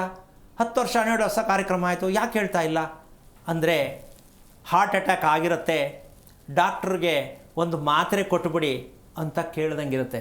ಸಾಧ್ಯನಮ್ಮ? ಸಾಯೋ ಸ್ಥಿತಿಲಿ ವ್ಯಕ್ತಿ ಇರ್ತಾನೆ, ಒಂದು ಮಾತ್ರೆ ಕೊಟ್ಟರೆ ಆಗಲ್ವಾ? ಅದೇನು ಮಹಾ ದೊಡ್ಡ ವಿಚಾರ ಅಂತ ಹೇಳಿದ್ರೆ ಸಾಧ್ಯ ಇಲ್ಲ. ಆ ಡಾಕ್ಟರ್ಗೆ ಗೊತ್ತು ಅದರ ಸಮಸ್ಯೆಗಳು ಎಲ್ಲೆಲ್ಲಿದೆ ಅಂತ. ಹಾಗೆ ಹೇಳ್ತಕ್ಕಂಥ ಕಾರ್ಯಕ್ರಮದಲ್ಲಿ ಬರ್ತಕ್ಕಂಥ ಸನ್ನಿವೇಶಗಳು, ಒಂದು ಮನೆ, ಒಂದು ಮಗು, ಒಂದು ಮದುವೆಯಲ್ಲಿ ಸಮಸ್ಯೆಗಳು ಒಂದೇ ರೀತಿಯಲ್ಲಿ ಸಮಸ್ಯೆ ಇರಲ್ಲ. ಅದನ್ನೆಲ್ಲ ಶೋಧನೆ ಮಾಡಬೇಕು. ಆ ಶೋಧನೆ ಮಾಡ್ತಕ್ಕಂಥವ್ರಿಗೆ ಮಾತ್ರ ಇದು ಅರ್ಥ ಆಗೋದು. ಸುಮ್ಮನೆ ಕೂತ್ಕೊಂಡು ಪುಕ್ಕಟೆ ಮಾತಾಡೋದು ಏನೂ ಅರ್ಥ ಆಗಲ್ಲ. ಅದಕ್ಕೆ ಪ್ರತಿಯೊಬ್ಬರು ಕೂಡ ಸಾಧನೆ ಅನ್ನೋದು ಗೊತ್ತಿದ್ದರೆ ಮಾತ್ರ ಇದು ಅರ್ಥ ಆಗುತ್ತೆ. ಅದಕ್ಕೆ ಇವತ್ತು ಈ ವಿಚಾರಗಳನ್ನು ಹೇಳ್ತಕ್ಕಂಥ, ಇವತ್ತೇ ಅಲ್ಲ, ಪ್ರತಿದಿನ ಕಾರ್ಯಕ್ರಮದಲ್ಲಿ ಬರ್ತಾ ಇರ್ತಕ್ಕಂಥ ಸನ್ನಿವೇಶಗಳು ಅದಕ್ಕೆ ಸಾಧನೆಗೆ ಹತ್ತಿರವಾದಂಥ ವಿಚಾರಗಳೇ ಆಗಿರುತ್ತೆ ಹೊರತು ಕೂತ್ಕೊಂಡು ಯಾವುದೋ ಬರೆದಿದ್ದು, ಯಾರೋ ಕೂತ್ಕೊಂಡು ಪುಸ್ತಕ ಬರೆದಿರಲ್ಲ ಅದೆಲ್ಲ ಓದ್ಕೊಂಡು, ಅಥವಾ ಜ್ಯೋತಿಷ್ಯ ಕಲ್ತಿದ್ದೀನಿ ಅಂತ ಹೇಳ್ಕೊಂಡು ಏನೋ ಒಂದು ರೀತಿ ಏನೋ ಅಹಮ್ಮ ಮಾತಾಡ್ತಾರಲ್ಲ, ಅವ್ರಿಗೆ ಹೇಳಬೇಕಾಗುತ್ತೆ ಈ ಮಾತನ್ನು. ಏನೋ ಹೇಳ್ಬಿಟ್ರಲ್ಲ ಇವರು ಅಂತ. ಅದಕ್ಕೋಸ್ಕರವಾಗಿ ಪ್ರತಿದಿನ ಕೂಡ ನಾನು ಒಂದೊಂದು ಲೈನ್ ಹೇಳ್ತಾ ಹೋಗ್ತೀನಿ. ಅರ್ಥ ಮಾಡ್ಕೊಂಡವ್ರಿಗೆ ಮಾತ್ರ ಕಾರ್ಯಕ್ರಮ ಅರ್ಥ ಆಗುತ್ತೆ ಹೊರತು ನಿಮ್ಮ ಆತ್ರಕ್ಕೆ ನಾನು ಕೂತ್ಕೊಂಡು ಸೀರಿಯಲ್ ಥರ ಉದ್ದಕ್ಕೂ ಹೇಳ್ಬಿಡೋಕ್ಕಾಗಲ್ಲ, ಇದು ಮಾಡಿಬಿಡಿ ಅಂತ. ಅದು ಮಾಡಿ ಅಂತ ಹೇಳ್ತಕ್ಕಂಥವ್ರು ಮೂರ್ಖರು, ಅದನ್ನು ಕೇಳ್ತಕ್ಕಂಥವ್ರು ಶತಮೂರ್ಖರು. ಕೇಳಿಬಿಡಿ ಅದಾಗಲ್ಲ. ನೀವೇ ಅದಕ್ಕೆ ಪ್ರಜ್ಞೆಯನ್ನು ಪೂರ್ಣವಾಗಿ ಅಳವಡಿಸ್ಕೋಬೇಕು, ಆಗ ಸತ್ಯ ಗೊತ್ತಾಗತ್ತೆ. ಹಾಗೆ ವಿಚಾರಕ್ಕೆ ಬರುವಂಥ ಲೆಕ್ಕಾಚಾರಕ್ಕೆ ಬಂದಾಗ ಈಗ ಒಂದು ವಿಚಾರವನ್ನು ಹೇಳಿದ್ರೆ ಅಮ್ಮ ನಿನಗೂ ಸೇರಿ ತುಂಬ ಆಶ್ಚರ್ಯ ಆಗುತ್ತೆ. ಇದು ನಿಜಕ್ಕೂ ನಂಬಬೇಕಾ ನಂಬಬಾರ್ದಾ, ಇದು ಆಗತ್ತಾ ಆಗಲ್ವಾ ಅಂತಕ್ಕಂಥ ಆಶ್ಚರ್ಯಕರವಾದ ವಿಚಾರನೇ ಇವತ್ತು ನಾನು ಮುಂದೆ ಇಡಬೇಕು ಅಂತ ಪ್ರಯತ್ನ ಮಾಡ್ತಾ ಇರ್ತಕ್ಕಂಥದ್ದು. ಏನದು ಅಂದರೆ, ಒಂದು ಗಂಡು ಒಂದು ಹೆಣ್ಣು ಸಂತತಿಗಾಗಿ ಪ್ರಯತ್ನ ಮಾಡ್ತಕ್ಕಂತಹ ಒಂದು ಕ್ರಿಯೆಯಲ್ಲಿ ಅದನ್ನು ಯಾವ ಸಮಯದಲ್ಲಿ ಯಾವ ರೀತಿಯಲ್ಲಿ ನಡೆಸಬೇಕು ಅಂತಕ್ಕಂಥ ಸತ್ಯ ಗೊತ್ತಾಗಿದೆಯಾ? ಅಪ್ರಾಣೆ ಇಲ್ಲ. ಈಗ ನಾನು ಹೇಳಿದಾಗ ನಿಮಗೆ ತುಂಬ ಆಶ್ಚರ್ಯ ಕೂಡ ಆಗ್ಬೋದು. ಇದನ್ನು ಪ್ರಯೋಗ ಮಾಡಿ ನೋಡಿದಾಗ ಆ ಮಗುವಿಗೆ ಎಲ್ಲರೂ ನಮಸ್ಕಾರ ಮಾಡ್ತಾರೆ. ನಾನು ಈ ಹೇಳಿದಂಥ ವಿಚಾರವನ್ನು ನೀವು ಪ್ರಯೋಗ ಮಾಡಿ ಮಗುವನ್ನು ಪಡೆಯೋದೇ ಆದರೆ ಮಗುವನ್ನು ನೋಡಿದವರೆಲ್ಲ ನಮಸ್ಕಾರ ಮಾಡ್ತಾರೆ, ದೇವರಿದ್ದಂಗಿದೆ ಅಂತ. ಬೇಕು ಅಂತೆ ಬೇಡ ಅಂತೆಮ್ಮ. ಕೆಲವು ಮಗು ಅಳ್ತಾ ಇದ್ದರೆ ಅಯ್ಯಪ್ಪ ಏನದು ದೆವ್ವ ಏನೇನೋ ಹೆಂಗೆಂಗೋ ಅಳ್ತದಲ್ಲ ಅಂತ ಅಂದ್ಕೊಂಡು ಓಡೋಗ್ಬಿಡ್ತಾರೆ. ಸೊ ಈ ಥರದ ಮಕ್ಕಳು ಹುಟ್ಟಿ ಕೂಡ ಇದಕ್ಕೆ ಪ್ರೇತಾತ್ಮವಾದ ಮಕ್ಕಳು ಅಂತಾರೆ. ನೋಡೋಕೆ ಒಂಥರ ವಕ್ರಪಕ್ರವಾಗಿ, ಮುಖ ಎಲ್ಲ ಜುಲ್ಡಿ ಆಗಿರುತ್ತೆ, ಕೈ ಮುಟ್ಟಿದ್ರು ಪಿಸ್ಕ ಅನ್ನುತ್ತೆ. ಈ ಥರದ ಮಕ್ಕಳು ಇದ್ದಾವೆ. ನೋಡೋಕ್ಕೆ ಭಯ ಆಗತ್ತೆ, ಎತ್ಕೊಳ್ಳೋಕ್ಕೂ ಭಯ ಆಗತ್ತೆ. ಇವೆಲ್ಲ ಯಾರು? ಈ ಥರದ್ದೇ. ಹೆಂಗೋ ಒಂದು ಮಗು ಬೇಕು ಅಂತ ಗಂಡ ಹೆಂಡ್ತಿ, ಅವರಿಗೆಲ್ಲ ಹುಟ್ಟೋದು ಹಿಂಗೆ. ಅದು ರಿಪೇರಿನೂ ಆಗಲ್ಲ, ದಪ್ಪನೂ ಆಗಲ್ಲ, ಚೆನ್ನಾಗೂ ಆಗಲ್ಲ, ಮುಟ್ಟಕ್ಕೂ ಆಗಲ್ಲ, ಮುತ್ತಿಡೋಕ್ಕೂ ಆಗಲ್ಲ. ಏನೋ ಒಂದು ಮಗು ಆಯ್ತಲ್ಲ ಅಂತ ಅದ್ರ ಬದಲು ಬಳೆ ಶಾಪಲ್ಲಿ ಹೋಗಿ ಒಳ್ಳೆ ಗುಂಡಾಗಿರೋ ಮಗುದು ಒಂದು ಗೊಂಬೆ ತಂದುಬಿಟ್ಟು ನೋಡ್ತಾರೆ, ಎಷ್ಟೋ ಚೆನ್ನಾಗಿರ್ತದೆ. ಅದಾದ್ರೂ ಸ್ವಲ್ಪ ಕೀ ಕೊಟ್ಟರೆ ನಮ್ಗೆ ಹೆಂಗೆ ಬೇಕಂಗೆ ಕುಣಿಸ್ಬೋದು. ಇದಕ್ಕೆ ಪಾಪ ಆರೋಗ್ಯನೇ ಚೆನ್ನಾಗಿರಲ್ಲ ಅಲ್ವಾ? ಈ ಥರ ಸಂತಾನ ಬೇಕಾಗಿತ್ತಾ? ಅದಕ್ಕೆ ನಮ್ಮ ಪ್ರಯತ್ನ ಏನಾಗಬೇಕಿತ್ತು ಅಂತ ಪ್ರತಿಯೊಬ್ಬರಲ್ಲಿ ಕುತೂಹಲ ಇದೆ. ಆವಾಗಲೇ ಹೇಳಿದ್ದೀನಿ, ಇದು ಕೇಳೋಕ್ಕೆ ತುಂಬ ಆಶ್ಚರ್ಯಕವಾದ ವಿಚಾರ. ಇಷ್ಟು ಸಲ ಹೇಳಿದ್ಮೇಲೆ ಅದೇನಪ್ಪ ಇರಬಹುದು ಅಂದರೆ, ರಾತ್ರಿ ಅಂತಕ್ಕಂತಹ ಏನಿದೆ, ಊಟ ಮಾಡಿ ಮಲಗಿ ನಿದ್ದೆಯನ್ನು ಮಾಡಿ 3 ಗಂಟೆ ರಾತ್ರಿಗೆ ಹೆಣ್ಣು ಗಂಡು ಈ ಕ್ರಿಯೆಯಲ್ಲಿ ಭಾಗವಹಿಸಿದಾಗ ಉತ್ತಮ ಸಂತಾನ ಪ್ರಾಪ್ತಿ. ಇದು ಈ ಪ್ರಪಂಚದ ಇತಿಹಾಸದಲ್ಲಿ ಕೇಳದೇ ಇರತಕ್ಕಂಥ ವಿಚಾರ ಅನ್ಕೋಬಹುದು. ಇದು ಸಾಧ್ಯ ಅಂತ್ಯಮ್ಮ. ರಾತ್ರಿ ಮಲಗಿ ಊಟ ಮಾಡಿದ ತಕ್ಷಣ ಎಂಥ ಟೈಮು, ಎಷ್ಟು ಗಂಟೆ ಟೈಮ್ಗೋ ಹೆಂಗೋ ಏನೋ ಆಗೋಯ್ತು ಅಂದರೆ ಹುಟ್ಟೋ ಮಗು ಆರೋಗ್ಯ ಹೆಂಗೆ ಚೆನ್ನಾಗಿರುತ್ತೆ. ಊಟ ಮಾಡಿದ್ದು ಅರ್ಗೆ ಇರಲ್ಲ ಅಲ್ಲಿ. ಊಟ ಮಾಡಿದ್ದು ಅರಗಕ್ಕೆ 5 ಗಂಟೆ ಟೈಮ್ ಆಯಿತು. 9 ಗಂಟೆಗೆ ತಿಂದ ಸ್ವಾಮಿ, 10 ಗಂಟೆಗೆ ಮಲ್ಕೊಂಡೆ ಸ್ವಾಮಿ. 5 ಗಂಟೆ ಮೆಲ್ಲಿಗೆ ಹೋಗುತ್ತೆ. 9ಕ್ಕೆ ಊಟ ಮಾಡಿದ್ರೆ 5 ಗಂಟೆ ಮೆಲ್ಲಿಗೆ ಹೋಗುತ್ತಮ್ಮ ಅಲ್ವಾ? ಮಧ್ಯರಾತ್ರಿಗೆ ಹೋಯ್ತು. ಮಧ್ಯರಾತ್ರಿವರೆಗೂ ನಿದ್ದೆ ಮಾಡಬೇಕು. ಯಾಕೆ? ಊಟ ಮಾಡಿದ್ದು ಕರಗಬೇಕು ಅಲ್ವಾ? ಕರಗೋದ್ರ ಜೊತೆಗೆ ಬೆಳಿಗ್ಗಿಂದ ಸರಿಯಾಗಿ ಆಗೋಯ್ತೋ ಇಲ್ವೋ, ಊಟ ಮಾಡಿ ಆದಮೇಲೆ ಮಲಗಕ್ಕೆ ಮುಂಚೆ ಕ್ಲೀನ್ ಆಗೋಯ್ತೋ ಇಲ್ವೋ, ಇದೆಲ್ಲ ಹೊಟ್ಟೆ ಒಳಗಡೆ ಇಟ್ಟುಕೊಂಡ ಮೇಲೆ ನಿಮ್ಮ ತಲೆ ಯಾವ ಮಟ್ಟಕ್ಕೆ ಆಗಿರುತ್ತೆ ಅಂದರೆ ಹೇಳಕ್ಕೆ ಅಸಾಧ್ಯ.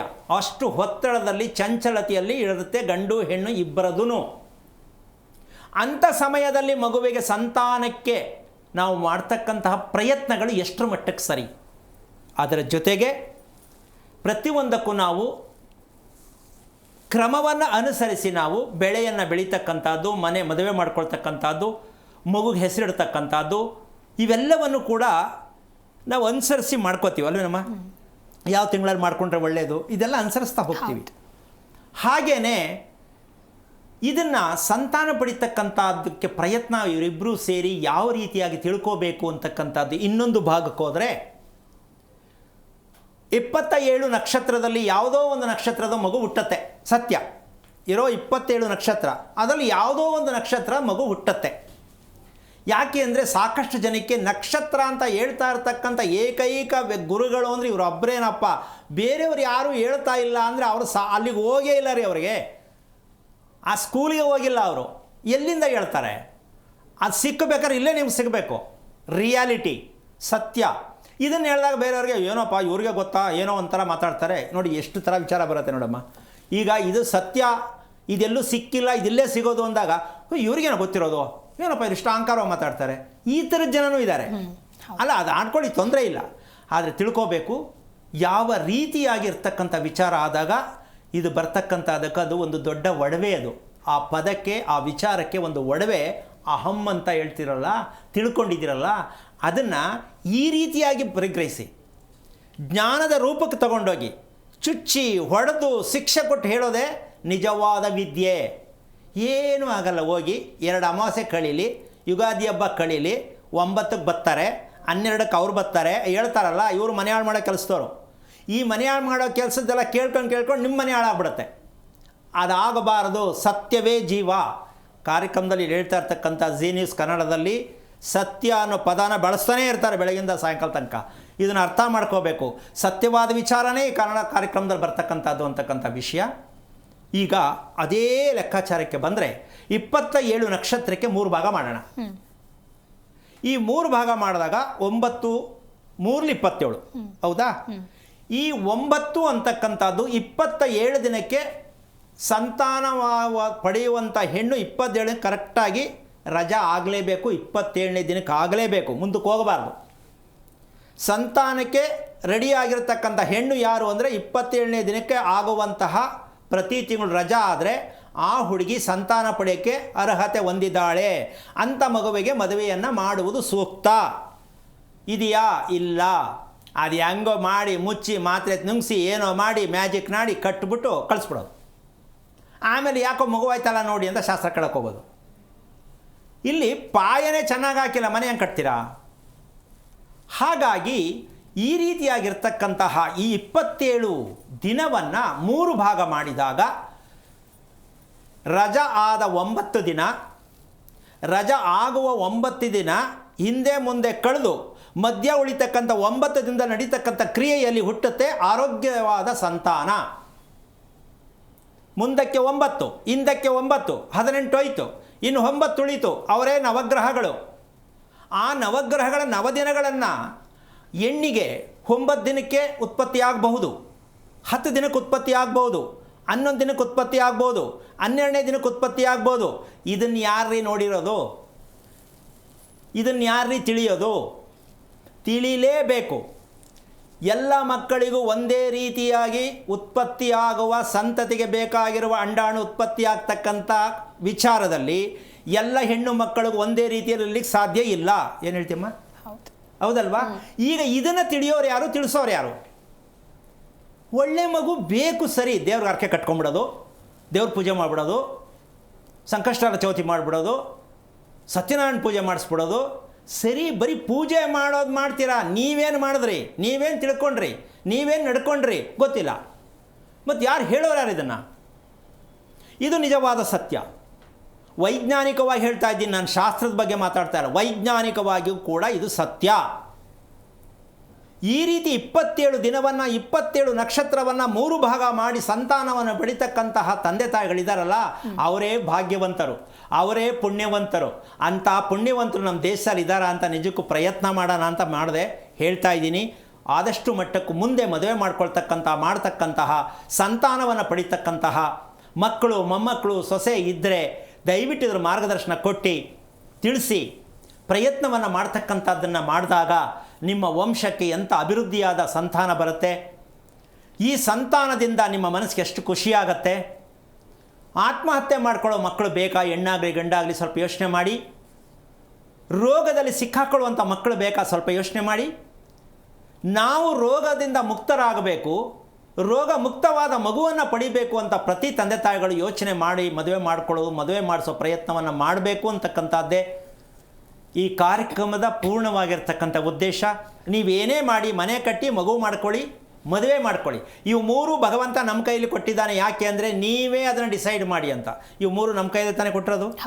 ಹಾಗಿದ್ದ ಮೇಲೂ ನಾವು ದೇವ್ರ ಮೇಲೆ ಹೊಣೆ ಹಾಕ್ಕೊಂಡು ನನಗೆ ಯಾಕೆ ದೇವ್ರು ಇಂಥ ಹೆಂಡತಿ ಕೊಟ್ಟ, ನನಗೆ ಯಾಕೆ ದೇವ್ರು ಇಂಥ ಮನೆ ಕೊಟ್ಟ, ನನಗೆ ಯಾಕೆ ದೇವ್ರು ಇಂಥ ಮಗು ಕೊಟ್ಟ?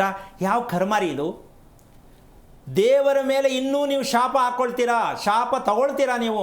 ಭಗವಂತ ಎಲ್ಲವನ್ನೂ ನಿಮ್ಮ ಕೈ ಕೊಟ್ಟಿದ್ದಾರೆ. ಪ್ರಶ್ನೆ ಪತ್ರಿಕೆನೂ ನಿಮ್ಮದೇ, ಉತ್ತರ ಪತ್ರಿಕೆನೂ ನಿಮ್ಮದೇ. ಆದರೂ ಬರೆಯೋಕ್ಕಾಗದೆ ನೀವು ಸೋಮಾರಿತನದಿಂದ ಮಾಡಿಬಿಟ್ಟು ನಾನು ಯಾಕೆ ಪಾಸ್ ಆಗ್ತಾ ಇಲ್ಲ ಅಂತ ದೇವ್ರಿಗೆ ಅರ್ಕೆ ಕಟ್ಬಿಟ್ಟು ದೇವಸ್ಥಾನದಲ್ಲಿ ಹೋಗ್ಬಿಟ್ಟು ಅರ್ಶಿನ ಕುಂಕುಮ ಹಚ್ಬಿಟ್ರೆ, ನಿಂಬೆಹಣ್ಣು ಜೇಬಲ್ಲಿ ಇಟ್ಕೊಂಡ್ಬಿಟ್ರೆ ಜೀವನ ಆಗಲ್ಲ. ಈ ಅತಂತ್ರ ಸ್ಥಿತಿ ಜೀವನವನ್ನು ಬಿಟ್ಟು ನಿಮ್ಮ ಆಹಾರದ ಪ್ರಕ್ರಿಯೆ, ಒಂದು ಹೆಣ್ಣು ಗಂಡು ನಡ್ಕೊಳ್ತಕ್ಕಂತಹ ಸಂತಾನಕ್ಕಾಗಿ ನಡ್ಕೊಳ್ತಕ್ಕಂಥ ಪ್ರಕ್ರಿಯೆ ಇದೆಯಲ್ಲ, ಇದು ಕ್ಲಾಸ್ 1 ಆಗಿ ನಿಮಗೆ ನಾವು ಮಾಹಿತಿಯನ್ನು ಕೊಡೋದಕ್ಕೆ ರೆಡಿ ಇರ್ತೀವಿ. ಆ ಮಾಹಿತಿ ಸತ್ಯವಾಗಿ ತಿಳ್ಕೊಳ್ಳೋಕೆ ಪ್ರಯತ್ನ ಮಾಡಿ. ಮಕ್ಕಳು ಮುಂದೆ, ಇಂದಿನ ಮಕ್ಕಳೇ ಮುಂದಿನ ಪ್ರಜೆಗಳು. ಆ ಸಮಾಜ, ನಮ್ಮ ಕುಟುಂಬ ಏಳಿಗೆ ಆಗಬೇಕು ಅಂದರೆ ಈ ಸತ್ಯವನ್ನು ಪ್ರತಿಯೊಬ್ಬರು ತಿಳ್ಕೊಳ್ಳೋಕೆ ಪ್ರಯತ್ನ ಮಾಡಿ ಅಂತ ಹೇಳ್ತಾ ಕಾರ್ಯಕ್ರಮ ಮುಗಿಸ್ತಾ ಇದ್ದೀನಿ. ಜೈ ಶ್ರೀರಾಮ್. ಸಾಕಷ್ಟು ವಿಚಾರಗಳ ಕುರಿತಂತೆ ನಮ್ಮ ವೀಕ್ಷಕರಿಗಾಗಿ ತಿಳಿಸ್ಕೊಟ್ಟಿದ್ದೀರಾ. ಧನ್ಯವಾದಗಳು ಗುರೂಜಿ, ಕಾರ್ಯಕ್ರಮಕ್ಕೆ ಆಗಮಿಸಿದ್ದಕ್ಕಾಗಿ. ನೋಡಿದ್ರಲ್ವ ವೀಕ್ಷಕರೇ, ನಾವು ಸೇವಿಸುವಂತಹ ಆಹಾರ ಪ್ರಕ್ರಿಯೆ ಜೊತೆಗೆ ಸಂತಾನ ಕ್ರಿಯೆಗೆ ಸಂಬಂಧಪಟ್ಟಂತೆ ಗೊತ್ತಿಲ್ಲದ ಹಲವಾರು ವಿಚಾರವನ್ನು ನಮ್ಮ ಇವತ್ತಿನ ಕಾರ್ಯಕ್ರಮದಲ್ಲಿ ಗುರೂಜಿ ಬಹಳ ಅರ್ಥಗರ್ಭಿತವಾಗಿ ತಿಳಿಸ್ಕೊಟ್ಟಿದ್ದಾರೆ. ಇದಾಗಿತ್ತು ಈ ಹೊತ್ತಿನ ವಿಶೇಷ. ನೋಡ್ತಾ ಇರಿ ಜಿ ಕನ್ನಡ ನ್ಯೂಸ್, ಸತ್ಯವೇ ಸುದ್ದಿಯ ಜೀವಾಳ.